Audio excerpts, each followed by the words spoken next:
Story की शुरुआत में हमें 2167 ईयर का सीन दिखाया जाता है, जहां बताया जाता है डीमन क्लैन ने इंसानियत के आखिरी टेरिटरी को भी अपने कब्जे में ले लिया। इंसानों की दुनिया अब पूरी तरह से बर्बाद हो चुकी है।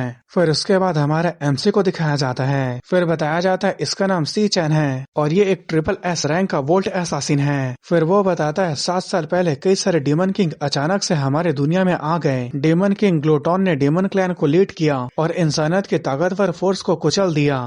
फिर उसके बाद हमें डीमन किंग ग्लूटोन को दिखाया जाता है, जो कहता है तुम इंसानियत की आखिरी उम्मीद कहने के लायक हो। तुम्हारे अलावा तुम्हारी पूरी स्पीशीज कचरे के अलावा कुछ भी नहीं थी। फिर उसके बाद वो अपने हाथ को आगे करते हुए कहता है अब तुम एकमात्र अपना बचा हुआ काम को पूरा करो, मेरा खाना बन जाओ, मेरे पावर को बढ़ाने का सोर्स बन जाओ। फिर उसके बाद वो अपने हाथ से उसके एनर्जी को ऑब्जॉर्ब करने लगता है, जिसके वजह से सी चैन को काफी ज्यादा दर्द हो रहा था। फिर वो सोचने लगता है मेरी छोटी बहन, मेरे कॉमरेड, मेरे मास्टर और वो इंसान जिसकी मैं परवाह करता था, तुम सभी मॉन्स्टर ने उन्हें मार दिया। भले ही ये उनके लिए हो, मैं तुम सभी को अपने साथ नर्क में ले जाऊंगा। फिर वो अपने triple S rank ultimate skill terminus arc का यूज करता है, जिससे उसके अंदर से जबरदस्त लाइटनिंग निकलने लगता है। उसकी पूरी बॉडी लाइटनिंग से ग्लो करने लगती है, जिसे देखकर डीमन किंग ग्लूटोन भी हैरान हो जाता है और वो कहता है ये क्या हो रहा है, मैं अपनी बॉडी को हिला नहीं पा रहा। फिर दिखाया जाता है सी चैन का बॉडी में क्रैक आने लगता है और वो मरते हुए अपने छोटी बहन, मास्टर और अपने मदर फादर के बारे में सोच रहा था। फिर वो मन ही मन कहता है ठीक है, अब हम जल्द ही मिलेंगे।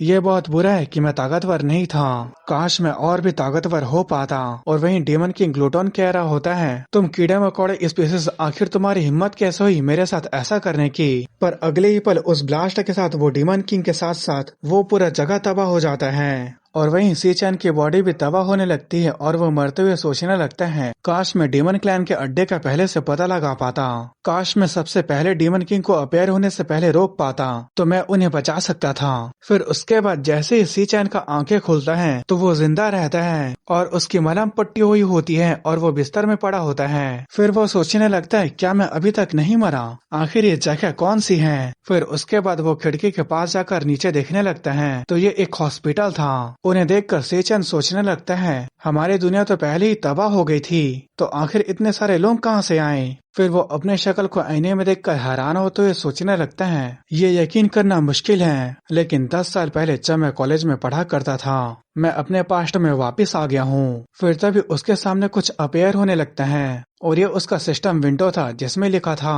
ग्लूटेनी पावर का फ्यूजन पूरा हो गया है। फिर वो सोचने लगता है मैं सब कुछ होने से पहले पास्ट में वापस आ गया हूँ, मैं 10 साल पहले 2157 में आ गया हूँ। ये डीमन किंग के आने के 3 साल पहले का समय है। 3 साल बाद 2116 में पहला डीमन किंग रैथ इस दुनिया में आएगा और रैथ ही वो डीमन किंग है जिसने हेल के दरवाजे को खोला था। उसके बाद एक एक करके डीमन किंग आने लगे और वो थी इस दुनिया की तबाही की शुरुआत और इसी कारण से मैंने अपना सब कुछ खो दिया। लेकिन अब मैं अपने पास्ट में वापस आ चुका हूँ। अगर मैं फर्स्ट डीमन किंग रैथ को हरा दिया तो मैं हेल के दरवाजे को खोलने से रोक सकता हूँ। मुझे सब कुछ बदलने का एक मौका मिला है। अगर इसकी बात की जाए तो ये ग्लूटनी पावर का इंटरफेस क्या है। आँख खोलते ही ये मेरे आंखों के सामने हवा में फ्लोट कर रहा है। फिर उसके बाद वो उसे जैसे ही छूता है उसका इंफॉर्मेशन आ जाता है। उसे देखकर सी चैन सोचने लगता है ये क्या है, ये तो किसी गेम के कैरेक्टर स्टेट्स के जैसे लगता है। फिर दिखाया जाता है उसके सभी स्टेट्स 100 होते हैं। फिर वो सोचने लगता है मैंने ऐसा पहले कभी नहीं देखा, पास्ट में मैंने अपने अवेकन पावर का यूज करके फाइट किया। इस दुनिया में 10,000 लोगों में से सिर्फ एक ही अवेकन हो सकता है और मैं जिस स्कूल में पढ़ता हूँ वहाँ सिर्फ उन्हीं लोगों की एडमिशन होती है जिनके अंदर अवेकन होने का पोटेंशियल होता है, नेशनल अवेकन यूनिवर्सिटी। लेकिन बदकिस्मती की बात है मैं अपने कॉलेज के दौरान कभी भी अवेकन नहीं हो पाया। 4 साल तक मैंने एक कचरे की तरह जिंदगी को जिया था, मुझे कोई भी पीट कर चला जाता था, शायद इसीलिए मैं हॉस्पिटल में जागा। फिर तभी उसके सामने फिर से सिस्टम विंडो आ जाता है जहाँ पे उसका इंफॉर्मेशन लिखा होता है और उसके पास्ट लाइफ के वोल्ट एसासिन क्लास को भी दिखाया जाता है। उसे देखकर सी चैन सोचने लगता है ये तो मेरे पास्ट लाइफ का क्लास है, मैं अपने बॉडी के अंदर इस पावर को थोड़ा बहुत महसूस कर सकता हूँ। क्या मेरी पास्ट लाइफ की पावर मेरे रिग्रेस होने के साथ मुझे इनहेरिट में मिला है? क्या ऐसा हो सकता है कि मैं पहले ही अवेकन हो गया हूँ? चलो अपनी पावर को टेस्ट करके देखते हैं। और वहीं उसके ऊपर सिस्टम विंडो में क्लास चेंज दिखाया जाता है और इसी के साथ सी चैन के अंदर से लाइटनिंग भी निकलने लगा था। फिर उसके बाद तभी वहाँ दरवाजा खुलता है। फिर बताया जाता है इसका नाम मा लोंग है और ये एक ई रैंक का फ्लोरा चैंटर है और ये सी चैन का एक अच्छा दोस्त भी है। फिर वो सी चैन को कहता है तुम जाग गए, क्या तुम ठीक हो? फिर सी चैन कहता है हाँ मुझे अब ठीक लग रहा है। फिर सी चैन सोचने लगता है जैसे कि मैंने सोचा था, इस सिस्टम विंडो को मेरे अलावा कोई दूसरा नहीं देख सकता। फिर वो उसे चेक करते हुए कहता है तुम तो बहुत जल्दी ठीक हो गए हो, तुम्हें तो कल बुरी तरह से पीटा गया था। एक अवेकनर भी इतना तेजी से रिकवर नहीं होता है जितना तेजी से तुम ठीक हो गए हो। फिर सी चैन बताता है ये मेरे कॉलेज का रूममेट है, भले ही वो एक अवेकनर बन गया लेकिन वो सबसे लो टायर का अवेकनर है। मेरे पास्ट लाइफ में डेमन किंग के तीसरे दिन के अटैक में ये मारा गया था, लेकिन अभी ये मेरे सामने जिंदा खड़ा है। मैं इस पल को महसूस कर सकता हूँ, मैं सच में वापस आ चुका हूँ। फिर वो उसे ले जाते हुए कहता है कल रैंक असेसमेंट का टेस्ट है, अब जब तुम ठीक हो तो तुम्हें उसकी तैयारी करनी चाहिए। भले ही तुम अभी तक अवेकन नहीं हुए हो, लेकिन ये ग्रेजुएशन के एवोल्यूशन का एक पार्ट है। फिर उसके बाद हमें उसके स्कूल का सीन दिखाया जाता है जहाँ कुछ लोग अपने अवेकन पावर का प्रैक्टिस कर रहे थे तो वहीं कुछ लोग अपने पावर का यूज करते हुए खेल रहे थे। फिर वहाँ सी चैन आते हुए कहता है इतने सारे लोगों को देखे हुए काफी लंबा समय हो गया है। फिर मालोंग कहता है क्यों न इस जगह के बदले हम फील्ड में घूमे। फिर सी चैन सोचने लगता है मैंने सब कुछ खो दिया था, अगर मैं अभी कुछ नहीं करूंगा तो मैं फ्यूचर में फिर से सबको खो दूंगा। मुझे अपने प्लान के हिसाब से चलना होगा, जितनी जल्दी हो सके मुझे लेवल अप करना होगा। इस समय में अवेगन का लेवल अप करने का सिर्फ एक ही तरीका है, वो है डीमंस के अड्डे के मॉन्स्टर को मारना।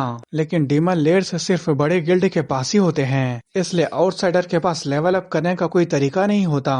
अगर ये मेरे अभी के स्टेट्स हैं, तो मेरी ताकत एक अवेकनर और मॉन्स्टर के कंपेयर में क्या होगी।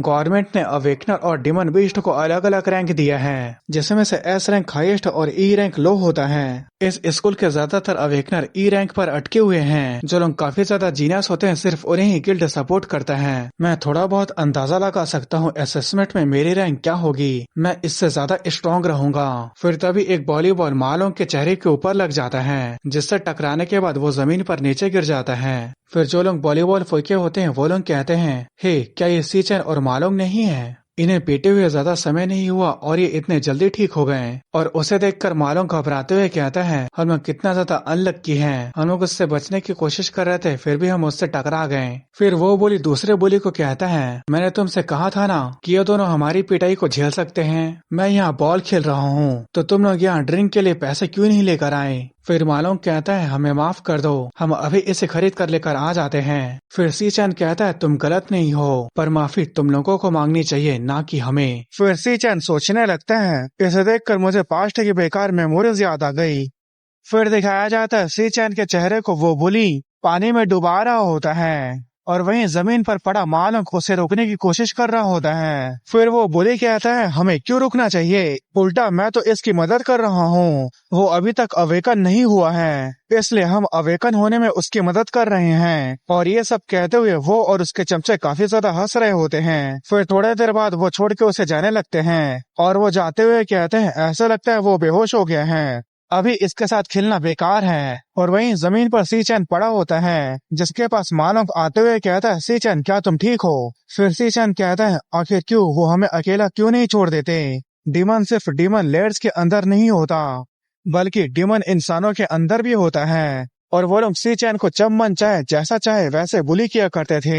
फिर हमें प्रेजेंट टाइम का सीन दिखाया जाता है जहाँ सी चैन उस बुली को माफी मांगने के लिए कह रहा होता है। फिर वो बुली कहता है तुमने अभी क्या कहा? फिर मालोंग कहता है सी चैन तुम ये क्या बोल रहे हो? फिर बताया जाता है इसका नाम गोंग चैंग होता है और ये एक ई रैंक का फ्लावर सोल्जर होता है। फिर सी चैन बताता है इसका नाम गोंग चैंग है और वो कमजोर लोगों को इसलिए बुली करता है क्योंकि उसका बड़ा भाई स्टूडेंट काउंसिल का सबसे स्ट्रॉन्गेस्ट प्रेसिडेंट है। अगर उसके बड़े भाई का सपोर्ट को छोड़ दे तो वो उसके अलावा कुछ भी नहीं है। और उसके बाद गोंग चैंग और उसके चमचे अपने अवेकन पावर को यूज करने लगते हैं और वहीं आसपास के लोग हंसते हुए बात कर रहे होते हैं कि आज फिर से सी चैन गोंग चैंग के हाथों से पीटने वाला है। और वहीं सभी लोग उसके और मालोंग के बारे में काफी ज्यादा बेइज्जती करने लगते हैं। फिर उसके बाद गोंग चैंग सी चैन के पास आते हुए कहता है तुमने अभी क्या कहा था? अगर तुम में हिम्मत है तो फिर से बोल कर दिखाओ। फिर सी चैन कहता है, अब से हमें परेशान मत करना। फिर उसके बाद गोंग चैन पंच मारते हुए कहता है, मुझे लगता है कि तुम्हें और बुरी तरह से मारने की जरूरत है। पर सी चैन बड़ी ही आसानी से उसके रॉक वाले हाथ के ऊपर पंच मारता है, पर उसका रॉक का हाथ भी दर्द करने लगता है और वो चिल्लाने लगता है, जिसे देखकर वहाँ सभी लोग हैरान होते हुए कहते हैं, अभी क्या हुआ?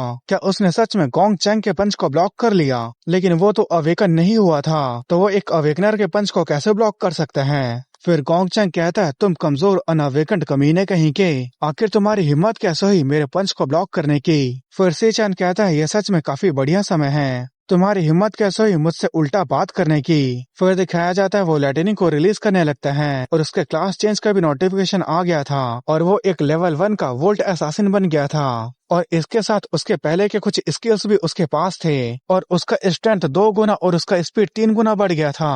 और उसे देखकर मालोंग हैरान होते हुए कहता है, आखिर तुम अवेकन कब हुए? पर सी चैन अपने लाइटनिंग को रिलीज करते हुए गोंग चैंग को बुलाने लगता है, पर इस बात से गोंग चैंग काफी गुस्सा हो गया था और वो अपने एक स्किल इमोर्टल डिमन आर्मर को यूज करता है। फिर वो सी चैन के ऊपर अटैक करते हुए कहता है, ऐसा लगता है कि तुम मेरा जानलेवा थ्रस्ट का स्वाद को भूल चुके हो। पर उसके अटैक करने से पहले सी चैन उसके पास आ जाता है और अपने हाथ में लाइटनिंग को रिलीज करते हुए उसके चेहरे पर जबरदस्त पंच मार देता है और इस पंच की वजह से वो जमीन पर टप्पा खाते हुए दूर फेंका जाता है, जिसे देखकर वहाँ सभी लोगों को अपनी आंखों पर यकीन नहीं हो रहा था कि वो गोंग चैंग जैसे बंदे को सिर्फ एक ही पंच में हवा में कैसे उड़ा सकता है। और वहीं मालोंग इसे देखकर हक्का बुक्का हो गया था। फिर गोंग चैंग के चमचे कहते हैं, क्या ये सच में सी चैन है? आखिर ये कैसे हो सकता है? और वहीं जमीन पर पड़ा हुआ गोंग चैंग कहता है, तुम कमीने गई कि आखिर तुम्हारी हिम्मत कैसे हुई मेरे ऊपर घात लगाकर अटैक करने की? फिर वो अपने चमचों को कहता है, तुम बेवकूफ लोगों, क्या तुम लोग सिर्फ खड़े होकर देखते रहोगे? पर उनके चमचों के मुंह से कुछ आवाज ही नहीं निकल रहा था, क्योंकि वो लोग सी चैन के ऐसे लुक को देखकर बहुत ज्यादा डर गए थे। पर गोंग चैन उसके ऊपर अटैक करते हुए कहता है, मैं तुम्हें मार दूंगा।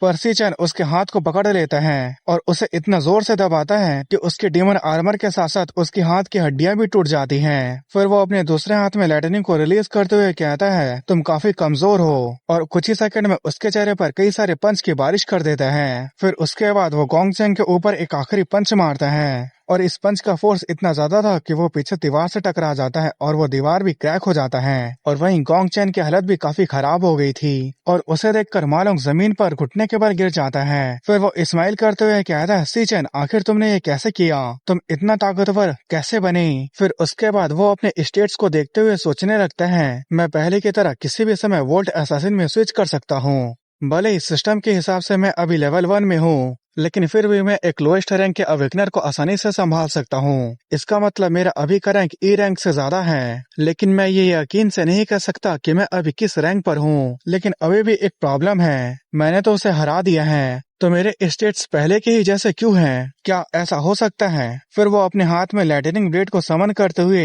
गोंग चैन के पास जाने लगता है, जिसे देखकर वहाँ के लोग काफी ज्यादा हैरान हो जाते हैं और बात करने लगते हैं, क्या वो गोंग चैन को मारने वाला है? और वहीं मालोंग भी चिल्लाते हुए कहता है, सी चैन, तुम ये क्या कर रही हो? फिर उसके बाद वो अपने लाइटनिंग ब्लेड को गोंग चैन के गले के पास रखते हुए सोचने लगते हैं, अगर मुझे अपने एक्सपीरियंस को बढ़ाना है तो क्या मुझे वैसे ही करना पड़ेगा जैसे मैं पहले किया करता था। फिर उसके बाद सी चैन अपने लाइटनिंग शॉट को गोंग चैन के गले के ऊपर रख देता है और वो ऐसे दिख रहा था जैसे कि वो उसे मारने वाला हो। फिर तभी पीछे से कोई आते हुए कहती है, क्लासमेट, ये अभी भी स्कूल है, तुम्हें पता है ना? भले ही गलती पहले उससे हुई हो, लेकिन इतना पनिशमेंट काफी होगा। फिर बताया जाता है इसका नाम लिंग्यू है और ये स्टूडेंट काउंसिल के वाइस प्रेसिडेंट है। फिर लिंग्यू कहती है वो फिर कभी दोबारा तुम पर हाथ उठाने की हिम्मत नहीं करेगा। फिर उसके बाद सी चैन गोंग चैन को छोड़ देता है। फिर सी चैन सोचने लगता है, इसे बचाने के लिए स्टूडेंट काउंसिल इतना जल्दी आ गई, लेकिन ऐसी बात नहीं है कि मैं सच में इसके साथ कुछ गलत करने वाला था। पर फिर भी अगर मैं किसी को ठीक से नहीं डराता हूँ तो वो फ्यूचर में मेरे लिए ही परेशानी बनेंगे। और वहीं गोंग चैन के चमचे सी चैन से छिपे हुए और डरे हुए थे और वो लोग बात कर रहे थे कि वो कभी भी उसे गुस्सा दिलाने की हिम्मत नहीं करेंगे। फिर वहाँ के लोग आपस में बात करने लगते हैं, क्या ये दोनों स्कूल के सबसे गरीब और कमजोर लड़के नहीं थे? फिर उसके बाद सी चैन वहाँ से जाते हुए कहता है, चलो चलते हैं, और मालोंग भी उसके साथ जाने लगता है। और वहीं लिंग्यू लोगों की बात सुनकर कहती है, क्या ये गरीब और कमजोर थे?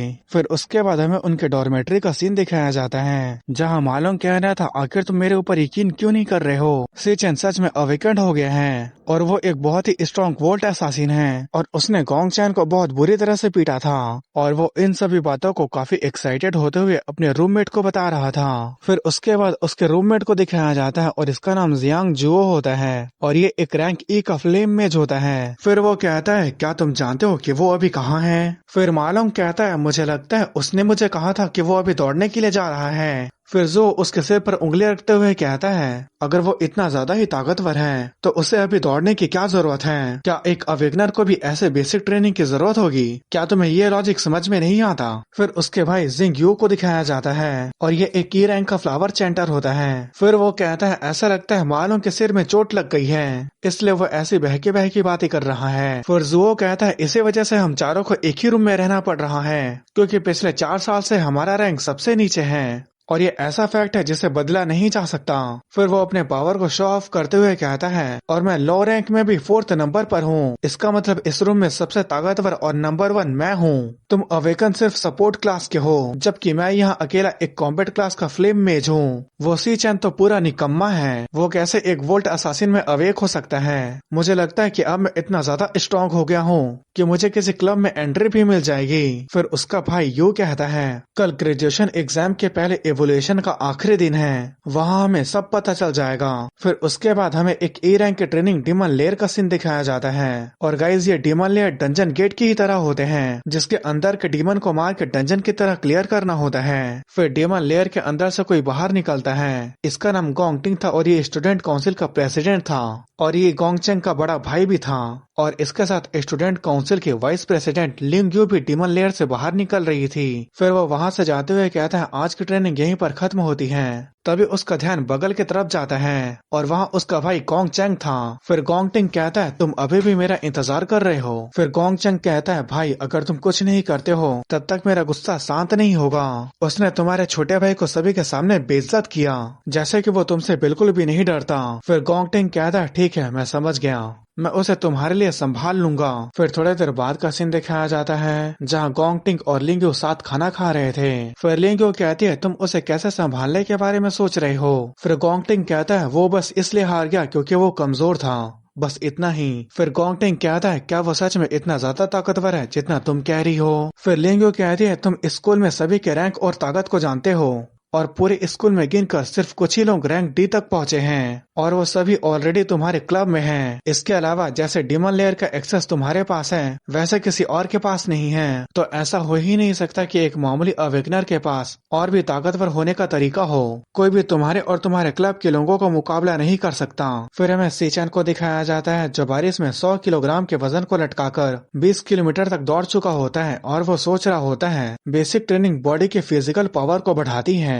और एक अवेकनर के रैंक को आगे बढ़ाने के लिए उसकी फिजिकल ताकत भी मायने रखती है। अगर तुम्हारी बॉडी ताकतवर रहेगी तभी तुम अपने पूरे पावर का यूज कर सकते हो और उन्हें झेल सकते हो, लेकिन ये भी काफी नहीं है। 2116 में डीमन किंग रेथ ने अपने डीमन लेयर को छोड़कर ह्यूमन वर्ल्ड के ऊपर अटैक कर दिया और पल भर में अनगिनत इंसानों को मार दिया। मेरी एकमात्र बची हुई फैमिली उसके वजह से मारी गई। रेथ ने हेल के दरवाजे को खोला जिसकी वजह से और भी डीमन किंग ह्यूमन वर्ल्ड पर आ गए, तो इसलिए मेरा सबसे पहला गोल फर्स्ट डीमन किंग रेथ को मारना है। डीमन किंग रेथ ही इंसानियत की तबाही की शुरुआत है, उसे आने में अभी और 3 साल बाकी है, इसलिए जितना जल्दी हो सके मुझे उतना ज्यादा ताकतवर बनना होगा। फिर तभी उसका फोन रिंग करने लगता है। फिर जब वो फोन निकालता है तो ये उसके छोटे बहन सीयून का कॉल था। फिर सी चैन सोचने लगता है मैंने उसे कई बार कॉल किया था पर उसने उठाया नहीं। फिर वो सीयून के फोन को उठा लेता है। फिर सीयून कहती है हेलो भाई, आखिर आज तुमने मुझे इतनी बार कॉल क्यों किए हो? मैं आज कंपटीशन में गई थी और जब मैं वापस आई तो मेरा फोन स्विच ऑफ हो गया था। फिर जब मैं अपने डॉर्मेट्री में आकर फोन को चार्ज की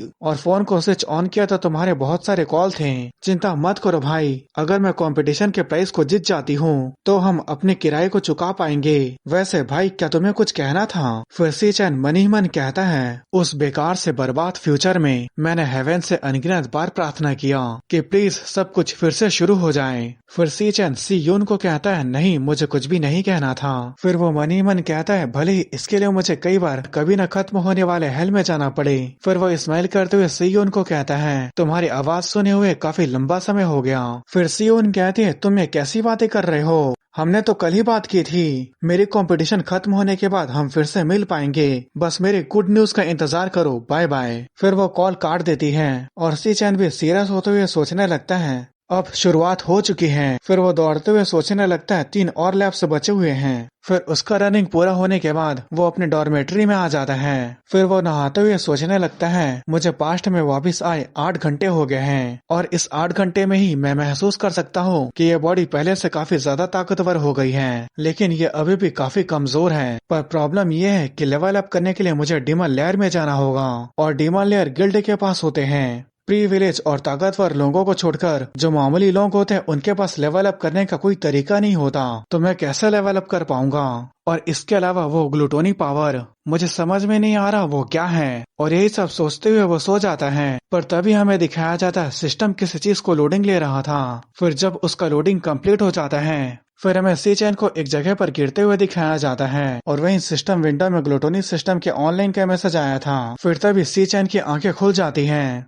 फिर वो बैलेंस बनाते हुए वो जमीन पर अच्छे से लैंडिंग करता है। फिर उसके बाद वो सामने की तरफ देखकर काफी ज्यादा हैरान हो गया था और वो सोचने लगा था आखिर ये जगह कौन सी है और मैं तो सो रहा था, तो मैं अचानक इस जगह पर कैसे आ गया और ये अजीब सा टावर आखिर है क्या। फिर तभी दिखाया जाता है वहाँ जो ब्लड पड़ा होता है उस ब्लड से कई सारे मॉन्स्टर बाहर निकलने लगते हैं। फिर बताया जाता है ये डायर हाउंड है और ये रैंक ई के क्लाउड वॉरियर हैं। उसे देखकर सी चैन सोचने लगता है एक डीमन, क्या मैं किसी डीमन लेयर के अंदर आ गया हूँ। फिर उसके बाद वो अपने लाइटनिंग ब्लेड को बनाते हुए सोचने लगता है मुझे अभी भी समझ में नहीं आ रहा है आखिर मेरे साथ क्या हो रहा है, लेकिन ऐसा लगता है मुझे इनके साथ फाइट करना ही पड़ेगा। फिर उसके बाद वो मॉन्स्टर सी चैन के ऊपर अटैक कर देते हैं, लेकिन सी चैन बहुत तेजी से उस डीमन के गले को अपने लाइटनिंग ब्लेड से काट देता है। फिर उसे नोटिफिकेशन आता है कि तुम्हें डूम का 3 फैंग मिला है। फिर उसके बाद दिखाया जाता है सी चैन उन सभी मॉन्स्टर को गाजर मूली की तरह काट रहा होता है और वो सोच रहा होता है अभी के ताकत से ई रैंक के मॉन्स्टर से निपटना मेरे लिए बहुत आसान है। ये बिल्कुल असली के जैसे लग रहा है, जैसे कि ये कोई सपना ना हो। और सी चैन को मॉन्स्टर के मारने के साथ साथ उसको एक्सपी मिल रहा होता है और उसके एक्सपी बढ़ने की वजह से वो लेवल 2 पर आ जाता है, जिसे देखकर सी चैन भी काफी ज्यादा खुश हो गया था और इसके वजह से उसके स्टेट्स भी बढ़ गए थे। फिर उसके बाद वो सोचने लगता है क्या मैं इस डीमन लेयर में अकेला हूँ। फिर तभी हमें उसके पीछे डूम फैंग किंग को दिखाया जाता है जो उन सभी डायर हाउंड मॉन्स्टर का किंग था।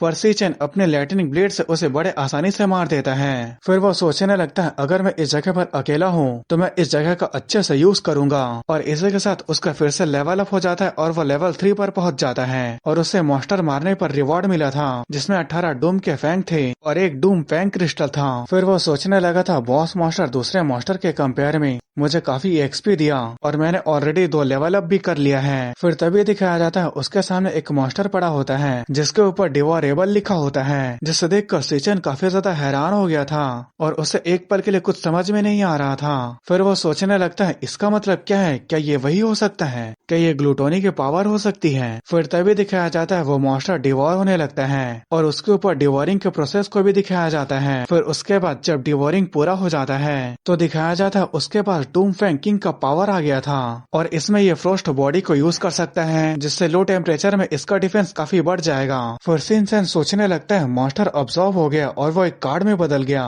मैं उन्हें मार कर डिवोर कर सकता हूँ और उन्हें क्लास में बदल सकता हूँ। फिर तभी वो काफी ज्यादा हैरान हो जाता है क्योंकि उसने जिस पावर को अभी यूज किया वही सेम पावर को डीमन किंग ग्लूटोन यूज करता था। फिर वो सोचने लगता है ग्लूटोनी पावर जैसे डीमन किंग ग्लूटोन यूज करता था, क्या वो पावर मुझे मिल गया है। फिर वो बताता है जैसी क्लास होती है उनकी पावर भी वैसी होती है, कुछ क्लास ताकतवर होती है तो कुछ क्लास कमजोर, पर किसी भी आदमी के पास सिर्फ एक ही क्लास होती है, पर मेरे पास अभी 2 क्लास है। क्या मैं अगर और भी डीमन बिस्ट को डिवोर करता हूँ तो मेरे पास तो बहुत सारे क्लासेस हो जाएंगे। आखिर मुझे ये पावर क्यों मिला है और मेरे पीछे आखिर किस तरह का डीमन टावर है। फिर तभी उसे काफी जबरदस्त प्रेशर महसूस होता है जिसे महसूस करने के बाद वो काफी ज्यादा हैरान हो गया था। फिर तभी उस डीमन टावर से एक डीमन निकलता है जिसके दोनों हाथों में 2 बड़े बड़े स्वॉर्ड थे, जो कहता है आखिरकार तुम यहाँ आ ही गए, मैं कब से तुम्हारा यहाँ इंतजार कर रहा था और उसका नाम लॉर्ड बताया जा रहा था। फिर उसके बाद हमें उस लॉर्ड को दिखाया जाता है जो काफी ज्यादा बैडस दिख रहा था। फिर वो कहता है सी चैन मैं कब से तुम्हारा इंतजार कर रहा था। फिर दिखाया जाता है वहाँ पर एक बड़ा सा ब्लास्ट होता है और उस ब्लास्ट से सी चैन निकल बदलता है जो नीचे लैंड करते हुए बैलेंस बना रहा था। फिर भी वो घसीटते हुए पीछे चले जाता है। फिर वो सोचने लगता है मैं पास्ट लाइफ में एस रैंक तक पहुंचने की लापरवाही की वजह से मरने ही वाला था, पर अभी मेरे कॉम्बैट पावर को देखा जाए तो मैं अभी रैंक डी पर हूँ। अब जब सामने वाला बॉस एस रैंक का है तो हम दोनों के बीच के पावर का गैप काफी ज्यादा बड़ा है। आखिर ये किस तरह का डीमन लेयर है, यहाँ एक एस रैंक का मॉन्स्टर क्यों है, और सबसे बड़ी बात वो आखिर मेरा नाम कैसे जानता है। फिर तभी वो लॉर्ड सीचन के पीछे आ गया था और सीचन पर अटैक कर दिया था, लेकिन सीचन अपने लाइटनिंग से थोड़ा बहुत उसे ब्लॉक कर देता है, लेकिन उसके फोर्स की वजह से वो काफी इंजर्ड हो गया था। फिर वो लॉर्ड कहता है तुम अभी भी रजिस्ट कर रहे हो। फिर सीचन बताता है हम लोगों ने एक दूसरे के ऊपर कई सारे अटैक किए, वो एक एस रैंक का मॉन्स्टर है जो मुझे आसानी से मार सकता है। फिर भी वो जानबूझकर मेरे वाइटल पॉइंट के ऊपर अटैक नहीं कर रहा है, वो मुझे सबमिट कराना चाहता है। फिर वो लॉर्ड कहता है तुम्हें मेरे दिए हुए ऑफर के बारे में सोचना चाहिए, तुम्हें मेरे साथ रुक कर इस डीमन टावर को गार्ड करना है, ये एक ऐसा मौका है जो बार बार नहीं मिलता है। फिर सीचन कहता है चाहे कुछ भी हो मैं इस डीमन लेयर में कभी नहीं रुकूंगा, पर अगले ही पल वो लॉर्ड सीचन के कंधे के ऊपर अटैक कर देता है, और ये इतना तेजी से हुआ था कि इस अटैक से वो भी काफी ज्यादा हैरान हो गया था। फिर लॉर्ड कहता है क्या तुम्हें सच में लगता है कि मैं तुम्हें नहीं मारूंगा? मैं तुम्हें इतने समय से सिर्फ इसलिए नहीं मार रहा था क्योंकि तुम अकेले हो जो इस जगह तक पहुंच पाए हो। फिर उसके बाद दिखाया जाता है वहाँ जितने भी मॉन्स्टर पड़े थे उन सभी के अंदर से एनर्जी निकलने लगता है। फिर उसके बाद वो सभी एनर्जी लॉर्ड के अंदर जाने लगता है। फिर लॉर्ड कहता है मैं तुमसे एक आखिरी बार पूछ रहा हूँ, या तो मेरे साथ तुम यहीं पर रहो या मेरे हाथों मारे जाओ। फिर दिखाया जाता है उसके पावर से वहाँ जितने भी चट्टान थे वो सभी हवा में उड़ने लगते हैं। फिर उसके बाद सीचन अपने लैटरिन को रिलीज करते हुए कहता है मैं तुम्हें मारने के लिए चुनता हूँ। फिर वो लॉर्ड की तरफ बढ़ने लगता है और वहीं लॉर्ड भी सभी चट्टानों को सीचन के ऊपर फेंक देता है, पर सीचन उन चट्टानों की मदद से ही ऊपर जाने लगता है। फिर दिखाया जाता है वो दोनों अपना अटैक करने के लिए तैयार थे। फिर सीचन सोचने लगता है हमारे बीच कई सारे ब्लो एक्सचेंज होने की वजह से मैं अंदाजा लगा सकता हूँ कि इसका अगला अटैक क्या होने वाला है। फिर उसके बाद वो लॉर्ड अपने दोनों स्वॉर्ड से क्रॉस अटैक कर देता है, लेकिन सीचन पहले ही अंदाजा लगा लिया था, इसलिए वो उस अटैक से बचकर उसके पीछे आ जाता है। फिर उसके बाद वो अपने हाथ में लाइटनिंग ब्लेड को बनाते हुए सोचने लगता है जब भी ये अटैक करता है तो ये 0.2 सेकंड के लिए रुक जाता है, ये उस समय डिफेंसलेस होता है और यही इसकी कमजोरी है। फिर सीचन अपने लाइटनिंग ब्लेड से उस लॉर्ड के पीछे से अटैक कर देता है। फिर बताया जाता है लाइटनिंग ब्लेड से अगर उसके वाइटल पॉइंट के ऊपर अटैक किया जाए तो उसका बॉडी पैरालाइज हो जाएगा। फिर सीचन सोचने लगता है एक डी रैंक एस रैंक को नहीं मार सकता, लेकिन पैरालाइसिस कम से कम उसे कुछ सेकंड के लिए रोक सकता है। उसकी स्पीड काफी तेज है, अभी भी उससे भागने के लिए मेरे पास काफी समय नहीं है। फिर उसके बाद वो अपने लाइटनिंग फ्लैश का यूज करके वहाँ से बहुत तेजी से भागने लगता है। फिर वो सोचने लगता है कुछ सेकंड यहाँ से भागने के लिए काफी होगा, मैंने फाइट करने के दौरान देखा इस पूरे जगह में मात्र उसी जगह पर लाइट का सोर्स है। फिर तभी दिखाया जाता है वो वहाँ पर पहुँच जाता है, पर तभी वो लाइट वहाँ से गायब हो जाता है, जिसे देखकर सीचन भी काफी ज्यादा हैरान हो जाता है। फिर तभी उसके पीछे वो लॉर्ड आ जाता है और कहता है ये काफी बुरा है, जिसे देखते हुए तुम आए वो सिर्फ एक आफ्टर इमेज था जिसे मैंने अपने पीछे छोड़ दिया था। जो चीज तुम ढूंढ रहे हो वो यहाँ एग्जिस्ट नहीं करती और ये जगह कोई डीमन लेयर नहीं है। जीतने की उम्मीद खत्म होने के बाद भी तुम शांत रहे, मुझे एनालाइज किया और अपने लाइफ को रिस्क में लेकर मेरे ऊपर अटैक कर दिया। फिर हमें लॉर्ड को दिखाया जाता है जिसका फॉर्म अब चेंज होने लगा था।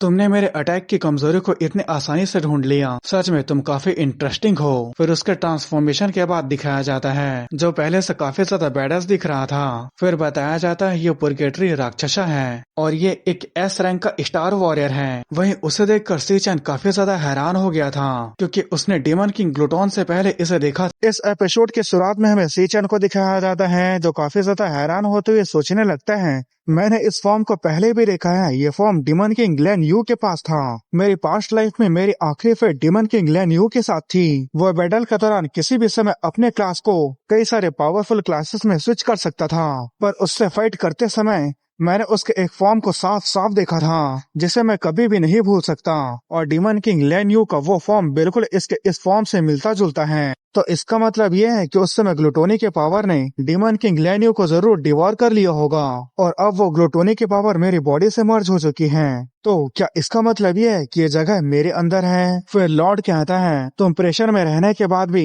तुमने ना सिर्फ इनक्रेडिबली परफॉर्म किया बल्कि तुम्हारा दिमाग भी काफी तेज है। तुमने साबित कर दिया है कि तुम यहाँ हर एक चीज के लिए काबिल हो। फिर से चैन कहता है क्या हर एक चीज के लिए? तुम्हारे कहने का क्या मतलब है? फिर उसके बाद वो लॉर्ड अपने पास से एक की निकालता है जिसका नाम टाइम रिफ्ट की होता है और ये ट्रिपल एस रैंक का होता है और सिर्फ इसकी की मदद से टावर ऑफ डार्कनेस के दरवाजे को खोला जा सकता है। और गाइस टावर ऑफ डार्कनेस इसी डीमन टावर का नाम है। मैं दूसरे साइड से एक्सप्लेन कर रहा हूँ इसलिए कुछ कुछ नाम चेंज हो सकते हैं, तो आप लोग थोड़ा एडजस्ट कर लेना। फिर लॉर्ड कहता है लेनियो ने कई सारे पावरफुल डेमन को डिवॉर कर लिया था और वो सभी पावरफुल डेमन इस टावर के अंदर सील हैं। उन्हें डिवॉर करो और ताकतवर बन जाओ, वो तुम्हारे ताकतवर बनने का एक जरिया है। फिर लॉर्ड उस की को सी चैन को दे देता है और सी चैन को भी एक नोटिफिकेशन आ जाता है कि तुम्हें एक टाइम रिफ्ट की मिली है। फिर सी चैन कहता है तुम ये सब क्यों कर रहे हो? आखिर तुम्हें मेरी मदद करने की जरूरत ही क्या है? फिर उसके बाद वो हवा में ही डिसअपेयर होते हुए कहता है डीमंस के बीच भी मोरालिटी का फर्क होता है। डीमन किंग ने सिर्फ अपने लालच की वजह से मेरे पूरे क्लैन को खत्म कर दिया। मैं इतने समय से उनसे बदला लेने का इंतजार कर रहा था और मैं लकी हूँ कि मुझे वो मौका मिल चुका है। और वो तुम हो। उस आदमी ने सही कहा था, तुम ही एक आखिरी उम्मीद हो। इस काम को सिर्फ तुम ही कर सकते हो।